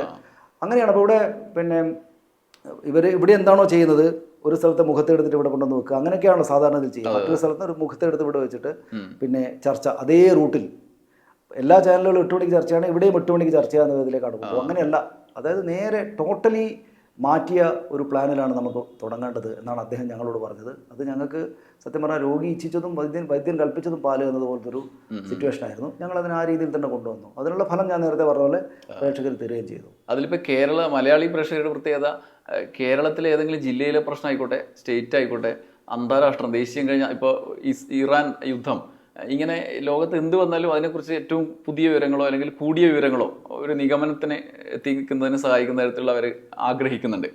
അത് കൊടുക്കുക എന്നുള്ള പ്രധാനപ്പെട്ട വെല്ലുവിളിയാണല്ലോ. അപ്പോൾ അത് നിങ്ങൾ ഈ തൃപ്തികരമായി ചെയ്യാവുന്നൊരു ഘട്ടപ്പോഴാണ്, അതായത് ഇത് കുറഞ്ഞു പോകുമോ, ഇതെടുത്ത് പറഞ്ഞു കഴിഞ്ഞാൽ ആളുകൾ എങ്ങനെ സ്വീകരിക്കും, അല്ലെങ്കിൽ അവർക്കൊക്കെ അറിയാവുന്ന കാര്യമാണല്ലോ, വലിയ സാധ്യതയാണല്ലോ സോഷ്യൽ മീഡിയ വെച്ചിട്ട് നമുക്ക് വിവരങ്ങൾ ഷെയർ ചെയ്യാം. അപ്പോൾ അതിനെ മറികടക്കുന്ന രീതിയിലേക്ക് നമ്മൾ അവരിലേക്ക് എത്തണമല്ലോ. അത്തരം സംഭവങ്ങൾ പ്രധാനമായി തൃപ്തി കൂടുതൽ നൽകിയതോ അല്ലാത്തതോ ആയ സംഭവങ്ങൾ ഈ വിഷയം കൈകാര്യം ചെയ്യുന്ന ഘട്ടത്തിൽ ഉണ്ടായിരുന്നു, അത് ഓർമ്മയിൽ എന്തെങ്കിലും വരുന്നത്? നിശ്ചയമായിട്ടും. എന്താ പറയുക, അത് നമ്മുടെ നാട്ടിലെ മലയാളികളുടെ ഒരു പ്രത്യേകത, അവർക്കെല്ലാം അറിയാം എന്നുള്ളതാണ്. നമ്മൾ ഇപ്പം ജേർണലിസ്റ്റുകളെല്ലാം അറിയുന്ന ഒരാളുകളും സാധാരണ അല്ലെങ്കിൽ ജേർണലിസ്റ്റുകളല്ലാത്ത മറ്റ് ഫീൽഡിലുള്ള ആളുകളെല്ലാം ഈ കാര്യങ്ങളെക്കുറിച്ച് അറിവില്ലാത്ത ആളുകളെന്നത് കേരളത്തിൽ എന്തായാലും ഇല്ല. മറ്റ് സംസ്ഥാനങ്ങളിൽ എനിക്കറിയില്ല. ഇപ്പോൾ നമ്മൾ മറ്റേ സിനിമാ മേഖലയിൽ ഒരു തമാശ പറയില്ല, പണ്ട് ഒറ്റപ്പാലത്ത് സിനിമ ഷൂട്ട് ചെയ്യുന്നത്, അതായത് പിന്നെ ഒരാൾ പശുവിനെ മേക്കുന്ന ഒരാളോട് ക്യാമറ അസിസ്റ്റൻറ്റ് ഇന്നലെ ഒരു മാസമായിട്ട് സെറ്റിൽ ജോയിൻ ചെയ്ത അസോസിയേറ്റ് അസിസ്റ്റൻറ്റോ മറ്റോ മാറി നിൽക്കൂ എന്ന് പറഞ്ഞു പശുവിനെ മേക്കുന്ന ഒരു ഒറ്റപ്പാലക്കാരനോട്. അപ്പോൾ ഒറ്റപ്പാലക്കാരൻ പറഞ്ഞു, ഇത് പ്രശ്നമില്ല, ഇത് ഫീൽഡല്ല എന്ന് പറഞ്ഞു. എന്നുവെച്ചാൽ അവിടെ ഈ ടെക്നിക്കൽ സൈഡിൽ ഈ സിനിമ അസോസിയേറ്റ് ആയിരിക്കുന്ന ഈ പ്രത്യേക ഈ സിനിമ എന്ന് പറയുന്ന ഈ ഫീൽഡിലെ ടെക്നീഷ്യനായിട്ടുള്ള അദ്ദേഹത്തിന് അറിയുന്നതിനേക്കാൾ കൂടുതൽ അറിയാം. ആ ഒറ്റപ്പാലത്തെ പശുവിനെ മേയ്ക്കുന്ന മനുഷ്യനറിയാം. അത് നമ്മുടെ നാട്ടിലെ വാർത്തകളെക്കുറിച്ചും ഇൻഫർമേഷനെ കുറിച്ചും മലയാളിയുടെ ഒരു പൊതുരീതി അത് തന്നെയാണ്. അതായത് എന്തും നിങ്ങൾ നോക്കൂ, അതായത് ഈ പിന്നെ ഫുട്ബോൾ, ഇപ്പോൾ വേൾഡ് ഫുട്ബോൾ നടക്കുകയാണ്, ഇതിനെപ്പറ്റി ഏത് പിന്നെ ലോകോത്തര അനലിസ്റ്റ് സംസാരിക്കുന്നതിനേക്കാളും ഗംഭീരമായിട്ട് സംസാരിക്കുന്ന മനുഷ്യർ വളരെ സാധാരണക്കാരായുള്ള ആളുകളുണ്ട്. ഇപ്പോൾ മലപ്പുറത്തൊരു അദ്ദേഹത്തിൻ്റെ പേര് ഞാൻ മറന്നു, അദ്ദേഹം വളരെ ഗംഭീരമായിട്ട് എങ്ങനെയാണ് ഇത് പറയുന്നത്. അദ്ദേഹത്തിൻ്റെ ഞാൻ ഫുട്ബോൾ കണ്ടിട്ട് എനിക്ക് ഇഷ്ടപ്പെട്ട കളിയെ പറ്റി പറയലുണ്ട്. അപ്പം അതിൽ പറയുന്ന കാര്യങ്ങളെ ഈ കമന്റ് വായിച്ച് നമ്മൾ നെറ്റിപ്പോയി. ഇവരോടാണോ നമ്മളിത് സംസാരിക്കുന്നത്? നമ്മൾ കുറേ നേരം എടുത്ത് കുറേ വായിച്ചിട്ടൊക്കെയാണല്ലോ ഇവരൊക്കെ. അതാണ് ഇതിൻ്റെ ഒരു, അതാണ് നമ്മുടെ നാട്ടിലെ വാർത്തകളുടെ ഇത് നമ്മുടെ ഉള്ളിലേക്ക് കൂടുതലായിട്ട് വരുന്ന സോഷ്യൽ മീഡിയ വരുമ്പോഴാണ്. ഇപ്പോൾ ഇന്ത്യ വിഷനൊക്കെ വന്ന് നമ്മൾ ഈ ഒരു വേർതിരിവ് എനിക്ക് നന്നായിട്ടറിയാം. അതായത് നമ്മളിപ്പോൾ ജേർണലിസ്റ്റുകൾ ജോലി ചെയ്യുന്നു എന്നുള്ളത് ഇന്ത്യ വിഷൻ്റെ ഒരു വരവ് കുറച്ച് കാലം കൂടെ എങ്ങനെ നിൽക്കുകയാണ്. അതിനുശേഷമാണ് ഇടയിലാണ് സോഷ്യൽ മീഡിയ പതുക്കെ വരുന്നത്. അപ്പോൾ നമ്മൾ ചർച്ച ചെയ്യുന്ന പല വിഷയങ്ങളിലും നമ്മൾ എടുത്തിരിക്കുന്ന സ്റ്റാൻഡുകളുടെ ഓപ്പോസിറ്റായിട്ടുള്ള, അതിനെ തിരുത്തുന്ന, അതിൻ്റെ കൂടുതൽ ഇൻഫർമേഷൻ തരുന്ന കാര്യങ്ങൾ മനുഷ്യർ പലയിടത്തും പറഞ്ഞു തുടങ്ങി. അപ്പോഴാണ് ഈ കാര്യങ്ങൾ, അതായത് ഈ കാര്യങ്ങളൊക്കെ നമ്മൾ ചർച്ച ചെയ്യുന്ന പല കാര്യങ്ങളെക്കുറിച്ചിട്ടും അതിൻ്റെ എക്സ്പെർട്സ് എന്ന് നമ്മൾ വിചാരിച്ചിരിക്കുന്ന ആളുകളെക്കാൾ കൂടുതൽ ധാരണയുള്ള ആളുകൾ പുറത്ത് ഉണ്ട് എന്ന്.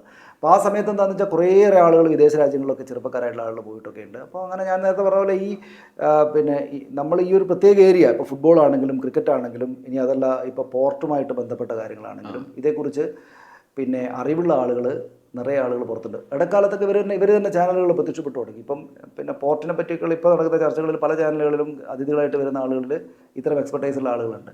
പിന്നെ പക്ഷേ അത്തരം എക്സ്പെർട്ടൈസുള്ള ആളുകളുടെയും പ്രശ്നം എന്താണെന്ന് വെച്ചാൽ, അത് അവരവരുടെ ചാനലിൻ്റെ ഞാൻ ഉദ്ദേശിക്കുന്ന കാര്യത്തിലൂടെ സംസാരിക്കുന്ന ആളുകളെ വിളിച്ചിരുത്തും.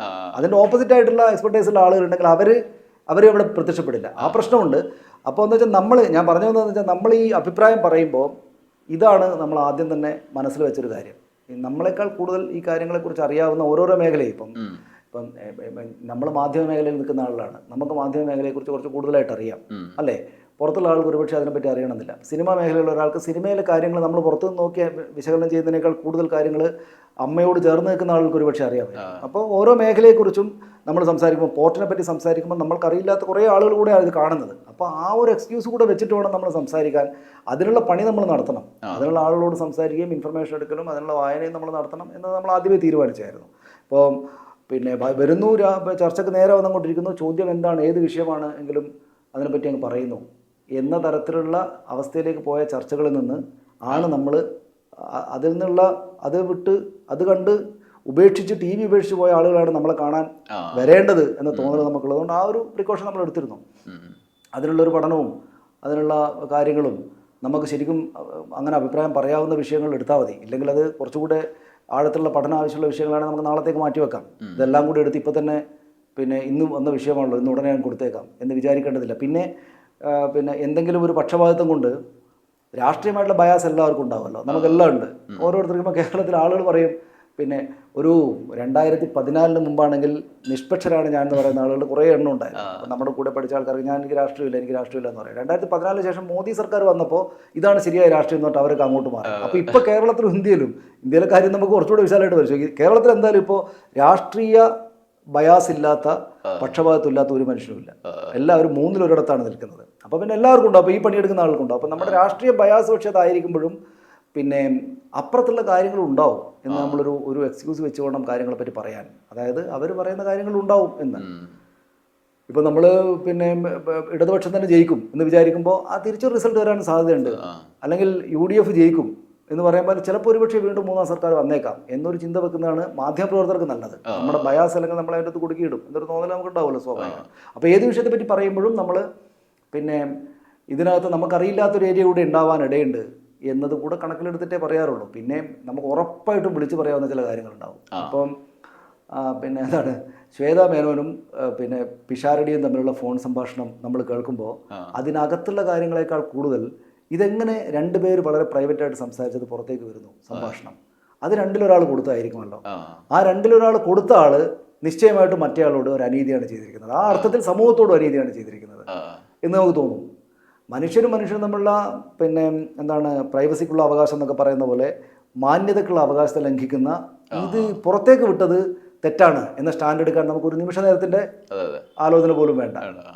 അമ്മയിലെ പ്രശ്നങ്ങളിൽ ആരാണ് ശരി തെറ്റ് എന്നൊക്കെ പറയുന്നത് കുറേ ആളുകൾ വിളിച്ച് സംസാരിച്ച് എന്താണിത് എന്നൊക്കെ നമുക്ക് നോക്കണം. പക്ഷേ ഈ സംഭാഷണം വരുമ്പോൾ അത് ശ്വേതാമേനോൻ ചെയ്ത് തെറ്റാണെന്ന് പറയാൻ നമുക്ക് ഒട്ടും ആലോചിക്കണ്ട, അല്ലേ? അതെ അതെ അതെ.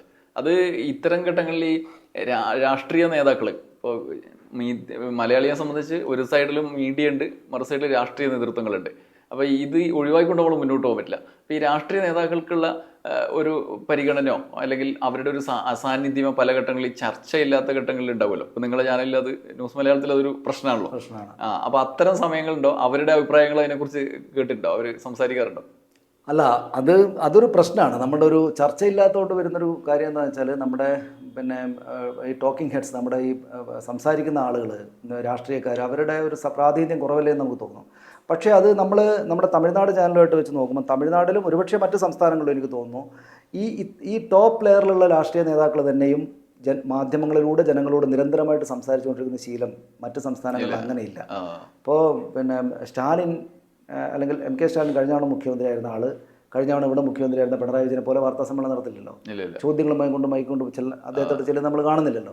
ഇപ്പോൾ വിജയ്ക്ക് തീരുമാനിച്ചാലേ അദ്ദേഹം സംസാരിക്കുന്നത്. ഇപ്പോഴത്തെ VD സേഷൻ പക്ഷേ എല്ലാ ദിവസവും സംസാരിക്കുന്നുണ്ട്, അല്ലേ?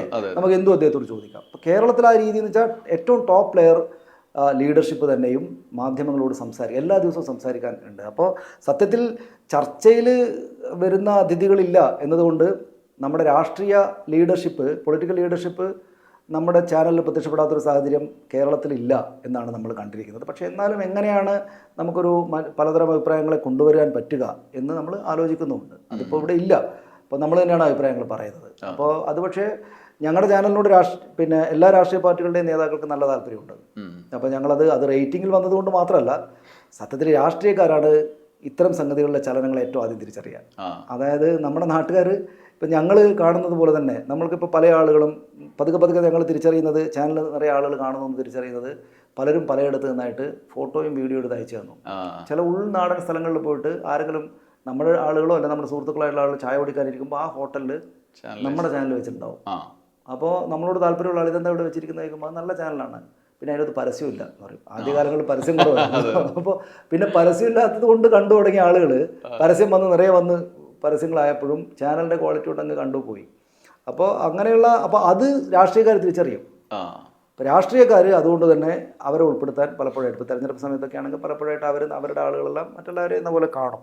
അങ്ങനെ നമ്മൾ സംസാരിക്കും. അപ്പോൾ അത്തരം കാര്യങ്ങൾ പിന്നെ നമ്മളെല്ലാം അങ്ങനെ ഇല്ല, രാഷ്ട്രീയക്കാരില്ലാത്ത സാഹചര്യമില്ല. പിന്നെ മറ്റു രീതിയിൽ അവതരിക്കാലോ, വാർത്താ പ്രതികരണങ്ങളൊക്കെ എപ്പോഴും ഉണ്ട്. അതായത് ഞാൻ പറഞ്ഞ അതാണ്, ഇപ്പം മറ്റ് സംസ്ഥാനങ്ങളിലേക്കാൾ കൂടുതൽ രാഷ്ട്രീയക്കാർ മാധ്യമങ്ങളോട് സംസാരിക്കുന്നുണ്ട് എല്ലാ ദിവസവും. മൈക്ക് കൊണ്ടുപോയാൽ എപ്പോഴും ആരും സംസാരിക്കും, ഏത് മന്ത്രിമാരും സംസാരിക്കും. മന്ത്രിമാരുടെ അടുത്ത് വരെ നമുക്ക് ചെല്ലാം. മറ്റു പല സ്ഥലങ്ങളിലും അങ്ങനെയല്ലല്ലോ നടക്കുന്നത്. അല്ല, അത് എൻ്റെ ഒരു കേട്ടറിവാണ്. ഇപ്പോൾ ന്യൂസ് 18 തുടങ്ങിയ കാലത്ത് അവിടെ ഡെസ്കിൽ ഈ സ്റ്റാർട്ട് ചെയ്തോളൂ. അപ്പോൾ അന്ന് രമേശ് ചെന്നിത്തലയാണ് ആഭ്യന്തരമന്ത്രി.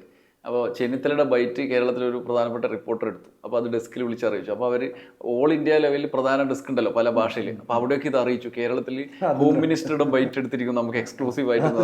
അപ്പോൾ ഇത് ഇവിടെ അത് ആരായാലും ഇവിടെ അവൈലബിൾ ആണല്ലോ. അപ്പോൾ അങ്ങനെ ഒരു അനുഭവം പറയുന്നത് കേട്ടിട്ടുണ്ട്. അല്ല, അത് ശരിക്കും ഉണ്ട്. അതായത് അവിടെയൊക്കെ വർക്ക് ചെയ്യുമ്പോൾ നമുക്കറിയാം ഓരോ സംസ്ഥാനങ്ങളിൽ. ഇപ്പം ഉത്തർപ്രദേശിലെ മുഖ്യമന്ത്രി എല്ലാ ദിവസവും വന്ന് VD സേഷൻ പോലെ വാർത്താ സമ്മേളനം നടത്തില്ലല്ലോ. ഉറപ്പല്ലേ? അതില്ല അങ്ങനെ സംഭവം. അത് BJP യോ കോൺഗ്രസോ ആരോ ആയിക്കോട്ടെ, അങ്ങനെ ഇല്ലല്ലോ. പിന്നെ ഒരു വിവാദ വിഷയം, ഇപ്പോൾ ഒരു പോർട്ടിന്റെ സംഭവം ഉണ്ടായി കഴിഞ്ഞാൽ VD സതീശനോട് എഴുന്നേറ്റ് അത് നേരിട്ട് ഇരുന്ന് ചോദിക്കാം. നിങ്ങൾ എന്താണ് ചെയ്യുന്നത്, അത് ശരിയല്ലെന്ന് പറഞ്ഞല്ലോ അദ്ദേഹം, ഇങ്ങനെ പറഞ്ഞല്ലോ, ചോദിക്കാമല്ലോ. അപ്പോൾ അത് എവിടെയും ഇല്ല. അപ്പോൾ കേരളത്തിൽ അത് ആ ഒരു സജീവ സംഗതികളുണ്ട്. അതിൻ്റെ ഗുണമുണ്ട്, അതിൻ്റെ ദോഷമുണ്ട്. ഗുണം എന്ന് വെച്ചാൽ പിന്നെ നമുക്ക് ഇവരോട് തന്നെ ഈ അശ്വമുഖത്ത് നിന്നുള്ള വിവരങ്ങളും അറിയാം എന്നുള്ളതാണ്. ദോഷം എന്ന് വെച്ചാൽ ടൂ മച്ച് ഫെമിലിയർ ആയതുകൊണ്ട് നാട്ടുകാർക്ക് ഇതിൽ താല്പര്യം കുറഞ്ഞു വരും. അങ്ങനെ ഒരു പ്രശ്നമുണ്ട്. അതേതായാലും അങ്ങനെ കാര്യങ്ങൾ കുഴപ്പമില്ലാണ്ടാണ് പോകുന്നത്. പിന്നെ ഈ നേതാക്കൾ നമ്മുടെ മാധ്യമപ്രവർത്തകരിലൂടെ വാർത്തയിൽ നിറഞ്ഞെന്നൊരു ശീലത്തിൽ നിന്നും കുറച്ചുകൂടി മാറിയിട്ട് ഈ മാധ്യമപ്രവർത്തകരുടെ വാർത്തയാവുന്ന അവസ്ഥയായി. ഇപ്പോൾ സനീഷ് കൂടി ഇരുന്ന് സംസാരിക്കുന്നത് ആ മട്ടിൽ നമ്മൾ സനീഷ് ഒരു വാർത്താ മൂല്യം കൂടിയുള്ള വ്യത്യസ്ത മേഖലയിലാണെങ്കിലും സോഷ്യൽ മീഡിയയിലാണെങ്കിലും ഇവിടെയാണ്. അപ്പോൾ ജനങ്ങളുടെ ചർച്ചയിൽ ഒരു രാഷ്ട്രീയ നേതാവിന് കിട്ടുന്ന ചർച്ചാ സ്പേസ് തന്നെ ഒരു മാധ്യമപ്രവർത്തകന് കിട്ടുന്നു. പ്രാധാന്യം വ്യത്യാസമുണ്ട്, പക്ഷേ ആ ഒരു ചർച്ചാ സ്പേസ് കിട്ടും. ആ ഇടം നമ്മളെ സംബന്ധിച്ച് കിട്ടുന്നുണ്ട്. അപ്പോൾ അത് എങ്ങനെയാണ് അതിന് പഴയകാലത്ത് സജീവമായിരുന്ന ആളാണല്ലോ സനീഷ്. ഇത് രണ്ടും ഈ പുതിയ കാലത്തും ആ പഴയ കാലത്തുള്ള വ്യത്യാസമില്ലേ? ഇപ്പൊ നമ്മളൊരു സ്ഥലത്ത് ആളുകളുടെ അതിലെന്താ പറയാ മധു, അതായത് അത് പൊതുവിലെ എല്ലായിടത്തും മാറ്റം വന്നല്ലോ. ഇപ്പൊ നമ്മള് പണ്ടൊക്കെ മധു ആലോചിക്കും, മോഹൻലാലിന്റെ മമ്മൂട്ടിന്റെ ഒക്കെ വളരെ പ്രൈമായിട്ടുള്ള കാലത്ത് മോഹൻലാലിന്റെ മമ്മൂട്ടിനെ നമ്മൾ സിനിമയിൽ മാത്രമേ കാണൂ. ഇല്ലെങ്കിൽ നാനയിൽ ഏതെങ്കിലും ഒരു സെറ്റിൽ അവരുടെ റിപ്പോർട്ടർ പോയിട്ട് പിന്നെ റിപ്പോർട്ടറുടെ കൂടെയുള്ള ഫോട്ടോ എടുത്തിട്ട് ലാലേട്ടൻ ഇങ്ങനെ പറഞ്ഞു, അവിടെ ലാലേട്ടനും പിന്നെ തിലകൻ ചേട്ടനും തമ്മിൽ ചിരിച്ച് സംസാരിക്കുകയായിരുന്നു എന്നൊക്കെ പറഞ്ഞിട്ട് പറയുന്നതല്ലാതെ മോഹൻലാലിനെയോ മമ്മൂട്ടിനോ ഒരു ഇന്റർവ്യൂ കിട്ടണമെങ്കിൽ 3-4 വർഷങ്ങൾക്കിടയിലെ ഒരു ഓണത്തിനൊക്കെയാണ് വരിക, അല്ലേ? അങ്ങനെയല്ലേ? പക്ഷെ ഇപ്പൊ ആലോചിച്ച് നോക്കും, ഇപ്പൊ മോഹൻലാൽ ഓരോ ദിവസവും എന്ത് ഡ്രസ്സാണ് ഇടുന്നതെന്ന് നമുക്കറിയാം. എല്ലാ ദിവസവും മോഹൻലാലിനെ കാണാം.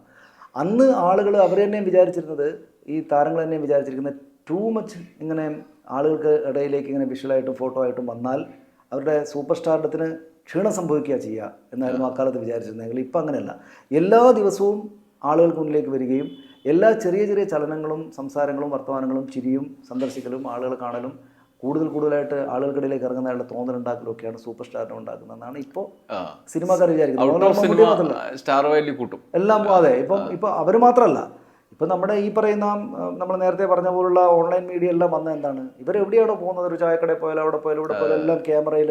ഇപ്പം മുമ്പൊക്കെ ആണെങ്കിൽ ഒരു താരത്തിൻ്റെ ഇൻ്റർവ്യൂ നമ്മൾ എടുക്കണമെങ്കിൽ അവർ തന്നെയും അല്ലെങ്കിൽ അവരുടെ മാനേജേഴ്സ് വന്നിട്ട് ഈ ഫ്രെയിം നോക്കിയിട്ട് അദ്ദേഹം നന്നായിട്ടല്ലേ ഇരിക്കുന്നത്, അവരുടെ മുഖത്തെല്ലാം ഓക്കെ ആയിട്ടല്ലേ ഇരിക്കുന്നത് എന്നെല്ലാം നോക്കിയിട്ട് ആ ഫ്രെയിം അവർ വളരെ സിനിമയിൽ എന്ന പോലെ ഫിക്സ് ചെയ്തതിന് ശേഷമേ നമ്മൾ ആ ബൈറ്റ് എടുത്ത് കൊടുക്കാൻ നോക്കും. ഇപ്പം അങ്ങനെയല്ല. ഇപ്പോൾ അവരെങ്ങനെ വേണേൽ നടക്കുന്നത്, അവരിടുന്ന ഉടുപ്പ്, അവർ തിരിയുന്നത് മറിയുന്നത് എല്ലാം കണ്ടന്റായിട്ട് പോകുന്നു. അപ്പോൾ അത് ഈ കാര്യം ലോകത്തെല്ലായിടത്തും വന്നു.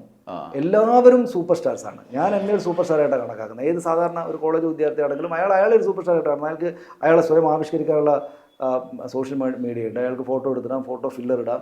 പണ്ട് സിനിമാക്കാർക്ക് മാത്രം ലഭ്യമായിരുന്ന മേക്കപ്പ് സാധനങ്ങളെല്ലാം ഇവിടെ അവൈലബിൾ ആണ്.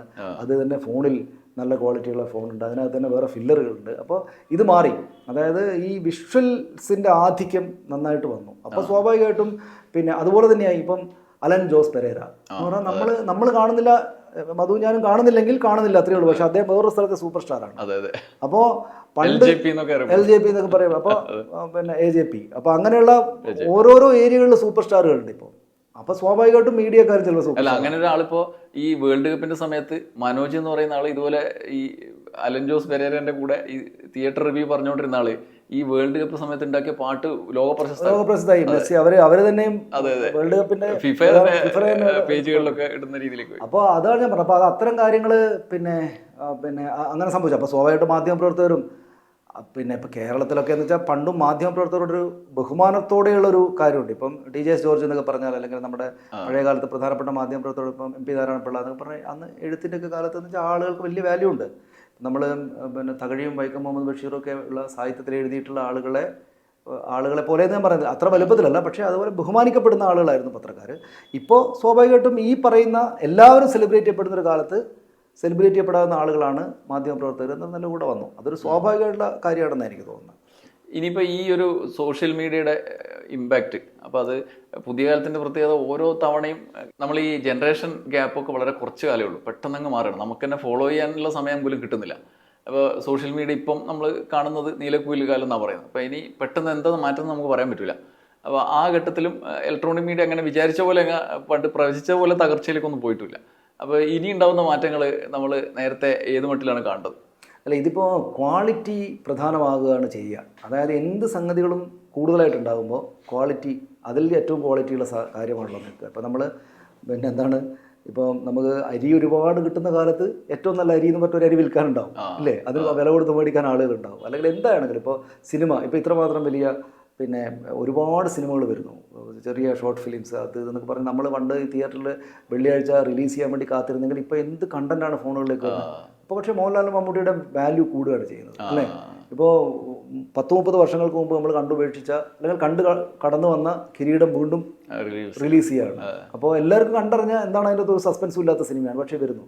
അപ്പോൾ ഇപ്പോൾ AI കാലം എന്നൊക്കെ പറയുമ്പോൾ ഞാനെപ്പോഴും വിചാരിക്കാറുള്ളതെന്ന് വെച്ചാൽ എന്ത് AI വന്നാലും പിന്നെ മനുഷ്യൻ്റെ ക്വാളിറ്റി ഉണ്ടല്ലോ, അതിങ്ങനെ കൂടി വരും. അതായത് ഒരുപാട് സംഗതികൾ എന്തും ഒരുപാടുണ്ടാകുമ്പോൾ അതിനകത്ത് ഏറ്റവും കൊള്ളാവുന്നത് എന്നത് എപ്പോഴും നിൽക്കും. അപ്പോൾ മാധ്യമപ്രവർത്തകർക്കല്ല, മാധ്യമങ്ങൾക്കും ക്വാളിറ്റി എന്നത് നമ്മൾ നിലനിർത്തിയാൽ അതവിടെ നിൽക്കും. ഇപ്പോൾ മോഹൻലാലിൻ്റെ ക്വാളിറ്റി എന്ന് വെച്ചാൽ മോഹൻലാലിൻ്റെ അനായാസമായിട്ടുള്ള അഭിനയശേഷിയാണല്ലോ. മാധ്യമം എന്ന് പറയുന്ന സംവിധാനത്തിൻ്റെ ക്വാളിറ്റി അവരുടെ ക്രെഡിബിലിറ്റിയും ഈ കാര്യങ്ങളിലെ അവരുടെ ക്ലാസിക്കൽ രീതികൾ ഫോളോ ചെയ്യലുമാണ്. ക്ലാസിക്കൽ രീതികൾ ഫോളോ ചെയ്യുന്ന ഇതിൻ്റെ ചുവരെല്ലാം മാറിയിട്ടുണ്ട്. അപ്പോൾ നമ്മൾ കാണുമ്പോൾ ഫോണിൽ കാണാം. പിന്നെ ഇത് സംബന്ധിച്ച് വളരെ അച്ചടിച്ച ഭാഷയിലായിരുന്നു നേരത്തെ, അല്ലെങ്കിൽ ഒരു സ്ഥിരം പാറ്റേണിലായിരുന്നു ദൂരദർശനിലൊക്കെ വാർത്ത വായിച്ചുകൊണ്ടിരുന്നെങ്കിൽ ഇപ്പോൾ അവരവരുടെ പ്രാദേശിക സ്ലാങ്ങോടുകൂടി തന്നെ സംസാരിക്കുന്ന പരിപാടികൾ വരുന്നു. നേരത്തെ ഒരല്പം അൺപാർലമെൻ്ററി അല്ലേ എന്ന് സംശയിക്കുമായിരുന്ന കാര്യങ്ങൾ ഇപ്പോൾ ഒപ്പീനിയൻ പറയുന്ന ജേർണലിസ്റ്റുകൾ അവരുടെ സംസാരത്തിനകത്ത് പറയുന്നുണ്ട്. ഫ്രെയിമിനകത്ത് അങ്ങോട്ടും ഇങ്ങോട്ടും ഇളകരുത് എന്ന് പറയുന്നത് ഫ്രെയിമിൽ നിന്ന് ചൂടായിട്ട് എഴുന്നേറ്റ് പോകുന്ന ആളുകൾ നമ്മൾ പറയുന്നുണ്ട്. അപ്പോൾ ഭാഷ പ്രാദേശിക ഭാഷ ഉപയോഗിക്കുന്നു. അപ്പോൾ പല സംഗതികളും മാറും. പക്ഷേ ഇതിനകത്ത് നിങ്ങൾ സത്യത്തിനൊപ്പം ചെന്ന് വീഴുക എന്ന, അല്ലെങ്കിൽ വസ്തുത കൃത്യമായിട്ടുള്ള ആംഗിള് നിങ്ങൾ അനലൈസ് ചെയ്യുമ്പോൾ നിങ്ങളുടെ നിലപാടിൽ ഉറച്ചു നിൽക്കൽ, ഇത്തരം കാര്യങ്ങൾ നിലനിൽക്കുകയാണെങ്കിൽ അതായിരിക്കും ആളുകൾ വരിക. ഇപ്പം കൺസ്യൂം ചെയ്യുന്നുണ്ട് ആളുകൾ മുഴുവൻ ഈ പറയുന്ന, പിന്നെ നമ്മൾ പറയുന്ന ഇത്തരം ഈ പുതിയ പ്ലാറ്റ്ഫോമുകൾ അവരുടെ ക്യാമറയും കൊണ്ട് ചെയ്യുന്ന കാര്യങ്ങളെല്ലാം ആളുകൾ കൺസ്യൂം ചെയ്യുന്നുണ്ട്. പക്ഷേ അതിനെല്ലാം ആളുകൾ ഗൗരവത്തിലെടുക്കുന്നത്, അത് ആളുകൾ കാണുന്നുണ്ട് ഇഷ്ടം പോലെ, പക്ഷേ ഗൗരവത്തിലെടുക്കുന്നത് അതല്ല. ഇതിൽ നമ്മൾ ഈ മെച്ചപ്പെടുത്താനും ഉള്ളത് നിലനിർത്തി താഴോട്ട് പോകാതിരിക്കാനും ഒക്കെ നമുക്ക് ഇപ്പോൾ വായന നമ്മളെ നല്ലോണം സഹായിക്കും. ഇപ്പോൾ സനീഷ് അത്യാവശ്യം പുസ്തകം വായിക്കുന്ന ആളാണ്. അപ്പോൾ അതിനെ ഈ മട്ടിൽ നമ്മളെ ജോലിക്ക് ഉപയോഗപ്പെടുത്താൻ എങ്ങനെയാണ് ശ്രമിച്ചിട്ടുള്ളത്? അല്ല, അതിപ്പം പിന്നെ പിന്നെ ഞാൻ ഭയങ്കരനായ ഒരു വായനക്കാരനാണ് എന്നുള്ള തോന്നൽ എനിക്കില്ല. അതായത് ഞാനെന്തുകൊണ്ടാണെന്ന് വെച്ചാൽ ഞാൻ വായനയെയും കേരളത്തിലെ പ്രധാനപ്പെട്ട വായനക്കാരെയൊക്കെ ശ്രദ്ധിക്കുന്ന ആളായതുകൊണ്ട് ഇവരെ സോഷ്യൽ മീഡിയയിലൊക്കെ ഞാൻ നന്നായിട്ട് ഫോളോ ചെയ്യുന്നതാണ്. ഇപ്പോൾ വി ഡി സതീശൻ ഇപ്പോൾ മുഖ്യമന്ത്രി വലിയ വായനക്കാരനാണെന്ന് ഇപ്പോൾ ആൾക്കാരെല്ലാം പറയണ്ടല്ലോ. അങ്ങനെയൊന്നും പറയാത്ത കാലത്തും ഞാൻ അദ്ദേഹം വായിക്കുന്ന ചില കാര്യങ്ങൾ, അദ്ദേഹത്തോടൊപ്പം ചില പ്രോഗ്രാമുകളിൽ ഇരിക്കുമ്പോൾ അദ്ദേഹം സംസാരിക്കുന്നതിലെ ചില പുസ്തകങ്ങൾ ഞാനും ചെന്ന് നോക്കുകയൊക്കെ ചെയ്തിട്ടുണ്ട്. അപ്പോൾ ഞാൻ കേരളത്തിലെ പ്രധാനപ്പെട്ട വായനക്കാരെന്ന് പറയുന്ന ആളുകളെ നന്നായിട്ട് ശ്രദ്ധിക്കുന്ന, അങ്ങനെ ഒരു സമൂഹമുണ്ട്, ശ്രദ്ധിക്കുന്ന ഒരാളാണ്. അപ്പോൾ അവരെ പലരെയും വെച്ച് നോക്കുമ്പോൾ ഞാനൊരു ശരാശരി വായനക്കാരനാണ്. കാരണം ഒന്ന് നമ്മുടെ ജോലി, പിന്നെ പല കാരണങ്ങൾ കൊണ്ട് നമ്മൾ അങ്ങനെ ഒരു ഏറ്റവും ടോപ്പിലുള്ള എല്ലാം കയറി വായിക്കുന്ന അങ്ങനെ ഉള്ള ഒരാളല്ല എന്നാണ് ഞാൻ എന്നെ പറ്റിയിട്ട് വിലയിരുത്തിയിരിക്കുന്നത്. പിന്നെ എങ്ങനെയാണ് ഇത് ഉപകാരപ്പെടുന്നതെന്ന് വെച്ചാൽ, പിന്നെ ഞാനീ പറഞ്ഞ പോലുള്ള ചില ഇൻസൈറ്റ്സ് സ്വാഭാവികമായിട്ടും വരും, നമുക്ക് കിട്ടും. നമ്മളിപ്പോൾ വായനയുടെ ഏറ്റവും വലിയ ഗുണം മധുവിന് അറിയാമല്ലോ. അതായത് നമുക്കറിയില്ലാത്ത ജീവിതത്തിലെ ഇൻഫർമേഷൻ നമുക്ക് കിട്ടുന്നു എന്നുള്ളതാണ്. നമ്മൾക്ക് ശരാശരി 70-75 വർഷക്കാലം ജീവിച്ച് മരിച്ചു പോകുന്ന മനുഷ്യന് അവൻ്റെ ചുറ്റുപാടുകളും അവന് കിട്ടുന്ന പരിമിതമായ സ്ഥലങ്ങളും തന്നെയുള്ളൂ. ഒരാൾ ഇപ്പോൾ പുസ്തകങ്ങളൊന്നും ഇല്ലാത്ത കാലത്ത് ജീവിച്ചിരുന്ന ആളുകൾ അവരുടെ ഒരു 10 കിലോമീറ്റർ ദൂരെ അവർ ആദ്യപ്പാടെ അറിഞ്ഞിട്ടുണ്ടാവും ജീവിതത്തിലല്ലേ. അപ്പോൾ എഴുത്ത് വന്നപ്പോൾ പിന്നെ 10 കിലോമീറ്റർ അപ്പുറത്തുള്ള ഒരാൾ എഴുതിയത് അയാളുടെ അടുത്തേക്ക് കിട്ടുമ്പോൾ അയാൾ കൂടുതൽ മറ്റൊരു വിവരം അറിയാണ്. അപ്പോൾ നമ്മൾ വിദേശ രാജ്യങ്ങളൊന്നും പോയിട്ടില്ല. പിന്നെ ഇപ്പം ഫുട്ബോൾ നടക്കുന്നു. ഇപ്പോൾ കേപ്പ് വെർദെ എന്ന് പറയുന്ന ഒരു രാജ്യം പുതുതായിട്ട് വരുന്നതായിട്ട് നമ്മൾ കാണുന്നു. നൽകാൻ വരെ കേൾക്കില്ലാത്ത രാജ്യം പെട്ടെന്ന് നമുക്ക് ഈ 45 കൊല്ലം കഴിഞ്ഞതിന് ശേഷം പെട്ടെന്ന് ഇങ്ങനെ ഉണ്ട് എന്ന് നമ്മുടെ മുന്നിലേക്ക് വരുന്നു. അപ്പോൾ നമ്മളതെങ്ങനെ അറിയുന്നത്? കേപ്പ് വെർദെ ഈ കളി കണ്ടു, ഇതിനെപ്പറ്റി വായിച്ചിട്ട് ഇപ്പോൾ ആ രാജ്യത്തെ പറ്റി അറിയാത്ത ആളുകൾ ആരുമില്ല. കാരണം എല്ലാവരും വായിച്ചറിയാണ്. അപ്പോൾ അങ്ങനെ ഇൻഫർമേഷൻസ് കിട്ടുന്ന, നമ്മൾ ജീവിക്കുന്ന ജീവിതത്തിന് പുറത്തുള്ള ജീവിതങ്ങളുടെ പിന്നെ ഇൻസൈറ്റ്സ് കൂടെ കിട്ടുന്ന ഒരു പരിപാടിയാണത്. പിന്നെ അത് നമ്മൾ ജോലിയിൽ എങ്ങനെ ബാധിച്ചു എന്നുള്ളത് ഇപ്പം ഞാൻ എന്നെ പറ്റി വിലയിരുത്തിയാൽ ശരിയാവില്ലായിരിക്കും. അപ്പോൾ അത് പിന്നെ മറ്റുള്ളവർ നോക്കുമ്പോഴായിരിക്കും ഒരുപക്ഷെ കാണുക. അത് നമുക്ക് ഇപ്പം വായിക്കുന്ന ആൾക്ക് അതിൻ്റെ ക്വാളിറ്റി ഉണ്ട്. ഇപ്പോൾ വി ഡി സതീശനോട് രാഷ്ട്രീയമായിട്ട് അഭിപ്രായ വ്യത്യാസമൊക്കെ ഉണ്ടെങ്കിലും അദ്ദേഹം വായിക്കുന്നു എന്നൊരു വസ്തുതയുമാണ്. വായിക്കുന്ന അദ്ദേഹത്തിന് കുറച്ച് കരുത്ത് കൊടുക്കുന്നുണ്ട്. പ്രത്യേക സമയങ്ങളിൽ കാഴ്ചപ്പാടിനെ അവതരിപ്പിക്കാൻ പറ്റും. ചിലത് പിന്നെ ചിലത് കോട്ട് ചെയ്യാൻ പറ്റും. അദ്ദേഹത്തിൻ്റെതല്ലാത്ത, പിന്നെ കേരളത്തിൽ രാഷ്ട്രീയക്കാരനായിട്ട് നിൽക്കുന്ന ഒരു മനുഷ്യന് കിട്ടുന്നതല്ലാത്ത ഇൻഫർമേഷൻസ് അദ്ദേഹത്തിന് കിട്ടും. ഇപ്പോൾ പലരും കരുതും ഇപ്പോൾ ഇൻഫർമേഷൻ കിട്ടാൻ അങ്ങനെയുള്ള പുസ്തകത്തിൻ്റെ വായനയുടെ ആവശ്യമില്ല. അതായത് ഇപ്പോൾ നമ്മൾ യൂട്യൂബ് കണ്ടാൽ ഇപ്പം നമ്മൾ വിമാനം പറത്തുന്നതിനെ പറ്റിയിട്ട് പൈലറ്റ് ഒന്നും അല്ലാതെ നമുക്കൊരു ഇൻഫർമേഷൻ കിട്ടണമെങ്കിൽ നമ്മൾ പൈലറ്റുമാരുടെ വീഡിയോ കണ്ടാൽ മതി. പക്ഷേ വായന തരുന്ന ഇൻഫർമേഷൻ അങ്ങനെ അതിനേക്കാൾ ആഴത്തുള്ളതാണെന്നാണ് ഞാൻ വിചാരിക്കുന്നത്. അതാണ് ഞാൻ ചോദിച്ചത്. നമ്മളെ ഈ കാഴ്ചപ്പാട് രൂപീകരിക്കുന്നില്ലേ, ഈ പറയുന്ന ഇൻഫോർമേഷൻ കളക്ട് ചെയ്യുന്നതിനപ്പുറത്തുള്ള ചില വഴികളിലൂടെ കടന്നു പോകുമ്പോൾ കഴിഞ്ഞ ദിവസം ഞാൻ മാതങ്കലീല വായിച്ചു. അപ്പോൾ പിന്നെ ആ സന്തോഷിക്കാൻ എഴുതി വെച്ചിരിക്കുന്ന വായന ആ പേജുകളിലൂടെ കടന്നു പോയി അവസാനം നമ്മൾ എത്തുന്ന ഒരു നിഗമനം ഉണ്ടല്ലോ, അല്ലെങ്കിൽ അത് നമ്മളിലേക്ക് കയറ്റി വിടുന്ന ഒരു സാധനം, നമ്മളെ കാഴ്ചപ്പാടിനോട് ചേർന്ന് നിൽക്കുന്നത് ആണെങ്കിലും അല്ലെങ്കിലും അത് നമ്മൾ വ്യത്യസ്തമായി പുതിയൊന്ന് ബലപ്പെടുത്താൻ വേണ്ടി നമുക്ക് കഴിയും. അങ്ങനെ ഇപ്പോൾ അടിസ്ഥാന ജീവിതം അല്ലെങ്കിൽ മനുഷ്യൻ എങ്ങനെയാണ് അധികാരം, പാങ്ങോട് മാധവ് എന്നുള്ള കഥാപാത്രമായി ഒരു അടിസ്ഥാന മനുഷ്യൻ തന്നെ മാറുന്നു, അധികാരം നമ്മളെങ്ങനെ മാറ്റുന്നു എന്നുള്ളത്. അത് പക്ഷേ മാധ്യമ പ്രവർത്തനത്തിലേക്ക് ആലോചിക്കുമ്പോൾ നമ്മൾ അറിയാതെ നമ്മുടെ കാഴ്ചപ്പാടിനെ ശക്തിപ്പെടുത്താൻ സഹായിക്കുമല്ലോ. അപ്പം അങ്ങനെ അന്താരാഷ്ട്ര മേഖലയിലുള്ള വിഷയങ്ങൾ, ഇപ്പോൾ ഇംഗ്ലീഷ് പുസ്തകങ്ങളാണെങ്കിലും സനീഷ് ഫേസ്ബുക്കിലൊക്കെ അതിനെക്കുറിച്ച് ഇടുന്നത് ഞാൻ കാണല്. അങ്ങനെയുള്ള കാര്യങ്ങൾ വരുമ്പോഴും നമുക്കുണ്ടാകുന്ന കാഴ്ചപ്പാടിലുള്ള ആ വ്യത്യാസത്തിനെ അത് സ്വാധീനിക്കില്ലേ? നിശ്ചയമായിട്ടും. ഇപ്പോൾ ഞാനത് പറഞ്ഞപ്പോൾ പിന്നെ മറ്റേ ഇംഗ്ലീഷ് പുസ്തകത്തിലേക്ക് പോകുന്നതിന് മുമ്പ് ഞാനിപ്പോൾ കയർ തകഴിയുടെ കയറ് വായിക്കുക. പണ്ടെപ്പോഴും വായിച്ചിട്ടുണ്ട്, അതിൻ്റെ ചില വേഗമായിട്ടുള്ള ഓർമ്മയുണ്ട്. പക്ഷെ അത്രയും വലിയ പുസ്തകമല്ലേ. അപ്പോൾ നമ്മളെ ചെറുപ്പത്തിൽ എല്ലാം വായിക്കുന്ന കൂട്ടത്ത് വായിച്ചതുകൊണ്ട് ഇപ്പോൾ ഈ അടുത്ത കാലത്ത് നോവലിസ്റ്റ് ഹരീഷ് പിന്നെ ഫേസ്ബുക്കിൽ അദ്ദേഹം കയറ് മുഴുവനാക്കി വായിച്ചതിനെ പറ്റിയിട്ട് എഴുതിയപ്പോൾ എനിക്ക് പെട്ടെന്നൊരു താല്പര്യം തോന്നിയിട്ട് ഞാൻ ഈ പുസ്തകം എടുത്ത് മറ്റെല്ലാം മാറ്റി വെച്ചിട്ട് ഇത് വായിച്ചു തുടങ്ങി. ഇതിപ്പോൾ ഒരു കാൽഭാഗത്തോളമായി, നമ്മളെ സമയം രാത്രി കിട്ടുമ്പോഴാണല്ലോ. അപ്പോൾ അത് വായിക്കുമ്പോൾ പണ്ടിൽ വായിക്കുമ്പോഴോ അല്ലെങ്കിൽ നമ്മൾ ഈ കയറെന്ന് കഥ എന്ന സംഗതിക്ക് അപ്പുറത്തുള്ള ചില ഇൻസൈറ്റ്സ് കൂടെ നമുക്ക് കിട്ടും. അതിലൊരു പ്രധാനപ്പെട്ട കാര്യം എനിക്ക് ഇത്തവണ കിട്ടിയത്, ഈ ആളുകൾ CPM പറ്റിയിട്ട്, പി രാജീവിനെ പറ്റിയിട്ട്, MV ഗോവിന്ദൻ മാഷെ പറ്റിയിട്ട് അവർ സംസാരിക്കുന്ന ഭാഷ മനസ്സിലാവുന്നില്ല എന്ന് പലരും കളിയാക്കി പറയുമല്ലോ. പ്രത്യേകിച്ചും ഇപ്പോൾ ഇവരാകെപ്പാടെ പരാജയപ്പെട്ട് ക്ഷീണിച്ചിരിക്കുന്നത് കൊണ്ട് ഇവരുടെ മുകളിലാണല്ലോ എല്ലാവരും ഉള്ളത്. അപ്പോൾ അതുകൊണ്ട് പി രാജീവിനെയൊക്കെ കളിയാക്കുന്നതൊക്കെ കാണാം. ഇപ്പം നിയമസഭയിലൊക്കെ മറ്റേ VP സജീന്ദ്രനൊക്കെ ഈ ഭാഷയൊക്കെ വല്ലാതെ കളിയാക്കുന്നുണ്ട്. അപ്പോൾ ഞാനത് രണ്ട് തരത്തിലാണ്. ഒന്ന്, നിയമസഭയിൽ ഇല്ലാത്ത ആളുകളെ പറ്റിയിട്ട് പരിഹസിക്കരുത് എന്നുള്ള ഒരു നിയമം സത്യത്തിൽ നമ്മുടെ എല്ലാ സഭകളിലും ഉണ്ട്, അല്ലേ? അങ്ങനെയില്ല പാർലമെന്റിൽ. അപ്പോൾ സാധാരണത്തിൽ പണ്ടൊക്കെ നമ്മൾ ഈ സഭാ നടപടിക്രമങ്ങൾ കാണുമ്പോൾ മുതിർന്ന ആളുകൾ സഭയിൽ അംഗമല്ലാത്ത ആളുകൾ, സഭയിൽ സന്നിഹിതരല്ലാത്ത ആളെ പറ്റിയിട്ട് പറയരുത് എന്ന് പറയും, അല്ലേ? പക്ഷേ നമ്മളെ മലയാളിയുടെ ഈ കൊതി നുണയും പറയുന്ന ഒരു അത് ഞാൻ പക്ഷേ ഇവിടെ ആരും പറയുന്ന കേട്ടില്ല. അദ്ദേഹം അത് ആവർത്തിക്കുന്ന കാണുന്നത്. അദ്ദേഹം മാത്രമല്ല പലരും ഈ സഭയിലുള്ള ഇല്ലാത്ത ആളുകളെ പറ്റി പരിഹസിക്കും. അപ്പോൾ അതിനകത്ത് എനിക്ക് എൻ്റേതായിട്ടുള്ളൊരു പ്രയാസം അതിനകത്ത് തോന്നിയത്, നമ്മൾ അത് ഈ രാഷ്ട്രീയ പക്ഷപാതത്തിൻ്റെ കാര്യമല്ല. അതിപ്പോൾ തിരിച്ചൊരു കോൺഗ്രസിൻ്റെയോ BJPയുടെയോ അംഗത്തെക്കുറിച്ചാണെങ്കിലും അവർ പറയുന്ന ഭാഷ നിങ്ങൾക്ക് മനസ്സിലാകുന്നില്ല എന്ന് പറയുന്നത്. പിന്നെ പ്രത്യേകിച്ച് പാർലമെൻറ്റ് അംഗമായിരുന്ന, പിന്നെ ഇവിടെ മന്ത്രിയൊക്കെ ആയിരുന്ന ഒരാളുടെ, ഒരു നമ്മുടെ സമൂഹത്തിൽ കുട്ടികളൊക്കെ നേതാവായിട്ട് കാണുന്ന, പരാജയപ്പെട്ട നേതാവായിട്ട് കാണുന്ന ഒരാളുടെ ഭാഷ ശരിയല്ല. അയാൾ പറയുന്നത് മനസ്സിലാണെന്ന് പറയുന്നതിനോട് ചേർത്ത് ആലോചിക്കാനുള്ള ഒരു കാര്യം എനിക്ക് കയറ് കിട്ടിയത്. മധു അല്ലെങ്കിൽ ഒന്ന് കയറ് ഇപ്പോൾ ഉള്ള ആരെങ്കിലും ഒന്ന് വായിച്ചു നോക്കൂ. കയറിൻ്റെ ഒരുപാട് സമയത്തേക്ക് നിങ്ങൾക്ക് മനസ്സിലാവില്ല. അതിനകത്ത് പറയുന്ന പ്രയോഗങ്ങൾ, ക്ലാസിപ്പേര്, തണ്ടപ്പേര് തുടങ്ങിയിട്ട് നിങ്ങൾക്ക് മനസ്സിലാവില്ല. അതായത് ഈ ഭാഷ അങ്ങോട്ടും ഇങ്ങോട്ടും അവർ തമ്മിലുള്ള മനുഷ്യരുടെ വർത്തമാനം, നമ്മളതിൻ്റെ ഫ്ലോയിലേക്ക് പോയിട്ട് വേറൊരു കാലത്ത് 100 കൊല്ലം മുമ്പുള്ള സംഭവങ്ങളാണല്ലോ, 100 കൊല്ലം മുമ്പുള്ള കാര്യങ്ങൾ നമുക്ക് മനസ്സിലാവുകയില്ല. മലയാളമല്ലേ എഴുതിയിരിക്കുന്നത്, മലയാളമാണ്. പിന്നെ ആളുകളുടെ പേരുകൾ, ഇപ്പം നങ്ങ അവർ എന്നാണ് ഒരു സ്ത്രീയുടെ പേര്. അവർ എന്ന് പറഞ്ഞിട്ടൊരു പേര് വെച്ചിരിക്കുന്നത് ഞാൻ പറയുന്നത് അങ്ങനെ ഓർമ്മയുണ്ടോ, കേട്ടിട്ടുണ്ടോ? ഇല്ലല്ലോ. അപ്പോൾ അവരുടെ പേര് തന്നെ അങ്ങനെയാണ്. അപ്പം ഞാൻ പറയുന്നത് അത് പഴയതാണ് എന്നുള്ള കൊണ്ടല്ല ഞാൻ പറയുന്നത്. ചില പ്രത്യേക ഏരിയകളിലെ വർത്തമാനത്തിന് നിങ്ങൾക്ക് മനസ്സിലാവില്ല. അത് നിങ്ങൾ പഠിച്ചാലേ നിങ്ങൾക്ക് മനസ്സിലാക്കാൻ പറ്റൂ. ഇപ്പോൾ പോർട്ട്, MSC പോർട്ട് വരുന്നു, പിന്നെ അദാനി പോർട്ടിനുമായിട്ട് ഇത് ചെയ്യുന്നു. അപ്പോൾ അവർ കമ്പനികളുടെ ഷെയർ കൈമാറ്റം, അതിൻ്റെതായുള്ള ടെക്നിക്കൽ വാക്കുകളും വാചകങ്ങളും വർത്തമാനങ്ങളും ഒക്കെ ഉണ്ട്. നിങ്ങൾ അതിനെ പറ്റിയിട്ട് പഠിച്ചാലേ നിങ്ങൾക്ക് മനസ്സിലാവും. കഥകളി, മലയാളിയുടെ പിന്നെ എന്താണ് ഒരു മലയാളിയുടെ പൊതു കലാരൂപമല്ലേ. നിങ്ങൾ കഥകളി പദങ്ങൾ കേട്ട് നോക്കൂ, എന്താ മനസ്സിലാവുക? പഠിച്ചാലേ മനസ്സിലാവും. ഇതിപ്പോൾ ഞാൻ പറയുമ്പോഴേക്കും അതുപോലെ പഴയൊരു കാര്യമാണ് പി രാജീവൊക്കെ പറയുന്നത്. അതുകൊണ്ട് പഴയ കാലത്തിൻ്റെ ആയതുകൊണ്ട് ഒന്ന് അങ്ങനെ പരിഹസിക്കാമെന്ന് വിചാരിക്കുന്ന ആൾക്ക് പഴയതല്ല പുതിയത്. നിങ്ങൾ AI വാക്ക് പുതിയതാണല്ലോ. AI പറ്റിയിട്ടൊരു പുസ്തകം എടുത്ത് വായിച്ചു നോക്കൂ.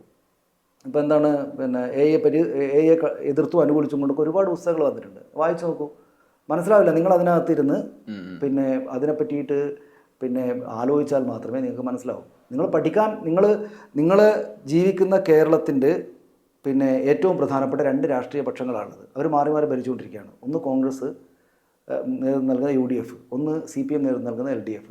നിങ്ങളുടെ നാടിൻ്റെ അതിൽ LDF 10 വർഷത്തോടെ ഭരിച്ച ആളുകാരാണ്. അവരുടെ ഭാഷ ഞങ്ങൾക്ക് മനസ്സിലാകുന്നില്ലെന്ന് വെച്ചാൽ അത് അവരുടെ കുഴപ്പമല്ല. നിങ്ങളതിന് വേണ്ട മെനക്കെട് എടുക്കുന്നില്ല എന്നേ ഉള്ളൂ. പിന്നെ പരിഹസിക്കാൻ വേണ്ടി പറയാം, പക്ഷേ അത് നിങ്ങൾക്ക് താല്പര്യമില്ലാത്തതുകൊണ്ടും, അതായത് ഇവരെല്ലാം പറയുന്ന വളരെ നിസ്സാരമായിട്ട് മനസ്സിലാക്കാവുന്ന കാര്യങ്ങളെ പരിഹസിക്കുന്നതാണ് ആൾക്കാർ. ഞാൻ വിചാരിക്കും എന്തിനാണ് അങ്ങനെ പരിഹസിക്കുന്നത്? അവരവർക്ക് മിനിമം അധ്വാനം ഇടാൻ പറ്റാത്ത. ഒടുവിൽ PK ബഷീർ കുയി എന്ന് പറഞ്ഞത് ഭയങ്കര പ്രശ്നം.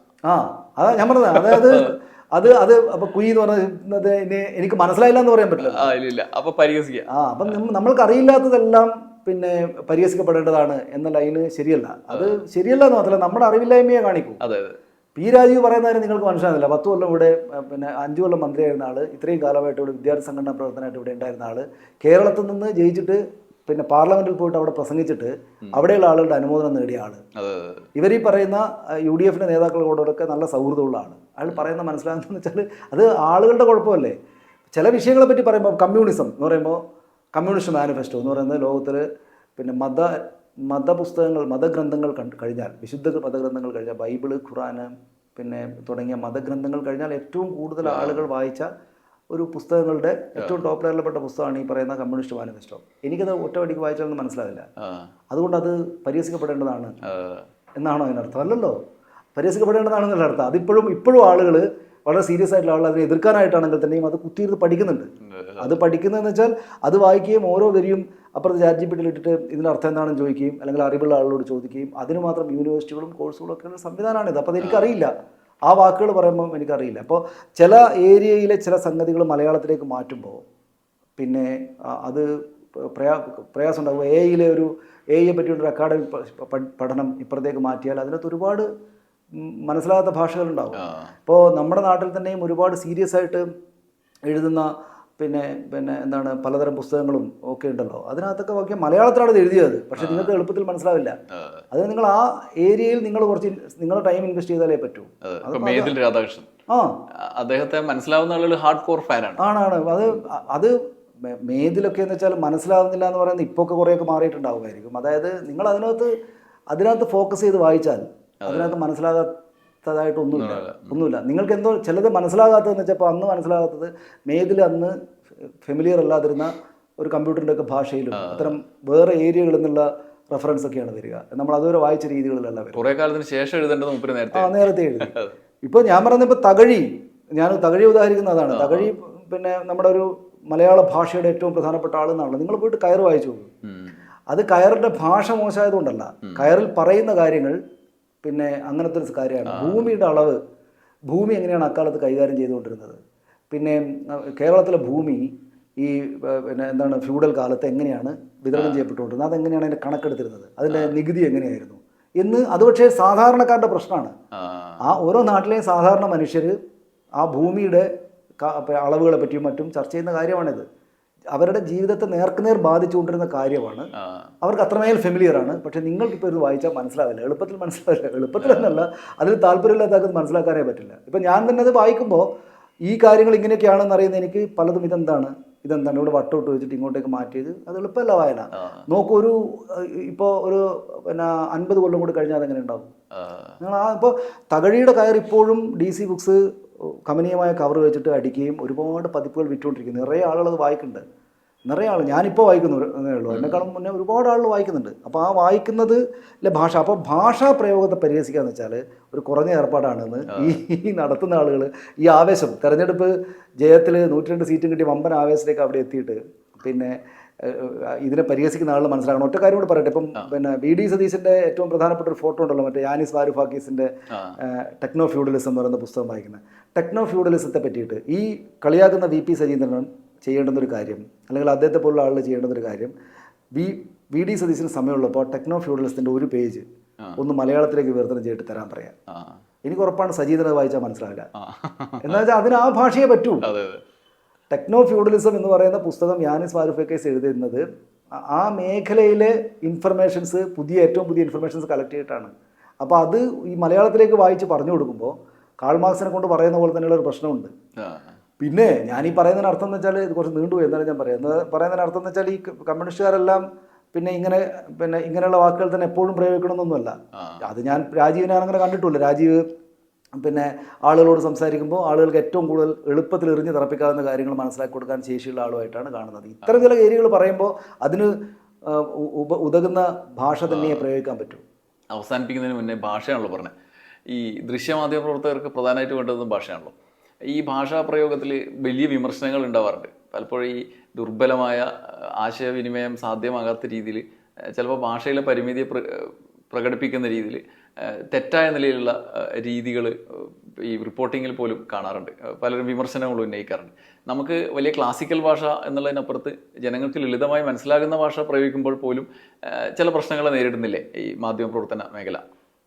നിശ്ചയമായിട്ടും. അതായത് ഒന്ന് നമ്മുടെ മാധ്യമങ്ങളുടെ കാര്യമാണെങ്കിൽ എന്ന് വെച്ചാൽ നമ്മളിപ്പോൾ കാൾ മാർക്സിൻ്റെ പുസ്തകമൊന്നും അല്ലല്ലോ നമ്മൾ റിപ്പോർട്ട് ചെയ്യുന്നത്. നമ്മൾ അപ്പുറത്ത് നടന്നൊരു സംഭവം റിപ്പോർട്ട് ചെയ്യാണ്, ഒരു രാഷ്ട്രീയ പ്രശ്നം റിപ്പോർട്ട് ചെയ്യണം. അപ്പോൾ അത് ഏറ്റവും ലളിതമായുള്ള ഭാഷയിൽ, ഇപ്പോൾ ലളിതമായ കാര്യങ്ങൾ പറയുമ്പോഴാണ് ലളിതമായ ഭാഷ ഉണ്ടായി വരിക.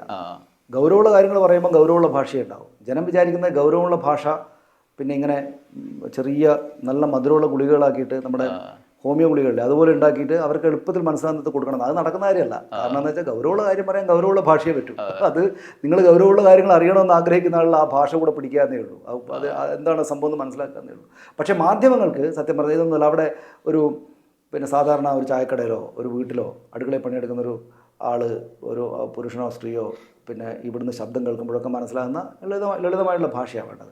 ഭാഷയിൽ ഇതിപ്പോൾ പറയുമ്പോൾ ഞാൻ അമ്മാവൻ വർത്തമാനം പറയുന്നതായിട്ടാണ് തോന്നുന്നത്. അപ്പം അതുകൊണ്ട് തോന്നില്ല, ആളുകൾ ചിലപ്പോൾ തോന്നുക.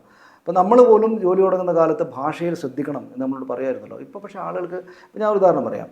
ഇപ്പം വേൾഡ് കപ്പും കൂടെ വന്നതുകൊണ്ട് ഈ ഖത്തർ എന്ന് പറയുന്ന രാജ്യത്തിൻ്റെ പേര് എപ്പോഴും ഇങ്ങനെ വാർത്തയിൽ വന്നുകൊണ്ടേയിരിക്കും. എനിക്ക് ദിവസം ഒരു 3-4 തവണയെങ്കിലും ഒന്ന് നമ്മുടെ ചാനലിനെ പറ്റിയിട്ടോ അല്ലെങ്കിൽ മറ്റു ചാനലിനെ പറ്റിയിട്ടോ എല്ലാവരും ഗത്തർ എന്നാ പറയാ. അപ്പോൾ എന്നോടൊരു കുറച്ച് പ്രായമുള്ള ഒരാൾ വിളിച്ചിട്ട് പറഞ്ഞു, ഒന്ന് നിങ്ങളുടെ ചാനൽ മാത്രമല്ല എല്ലാ ചാനലിലും ഇതാണ് സ്ഥിതി, ഗത്തർ എന്നാണ് കുട്ടികൾ പറയുന്നത്. സത്യത്തിൽ ഖത്തറാണ്. അപ്പം ഞാൻ നോക്കുമ്പോൾ ശരിയാണ്, അവരെല്ലാം ഗത്തർ.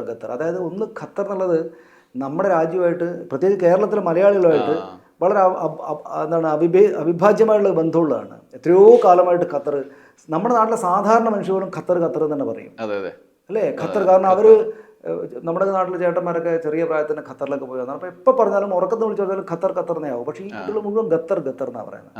അത് കുറേ പേര് പറയട്ടെ, നോക്കും, എല്ലാ ചാനലും നോക്കും. അപ്പോൾ അത് കാഖ ഗാഘ ങ, ഇതിനകത്ത് രണ്ടാമത്തെയാണ്. നഖത്തിൻ്റെ ഖ ആണ്, ഘടികാരത്തിൻ്റെ ഖ വേറെയുണ്ട്.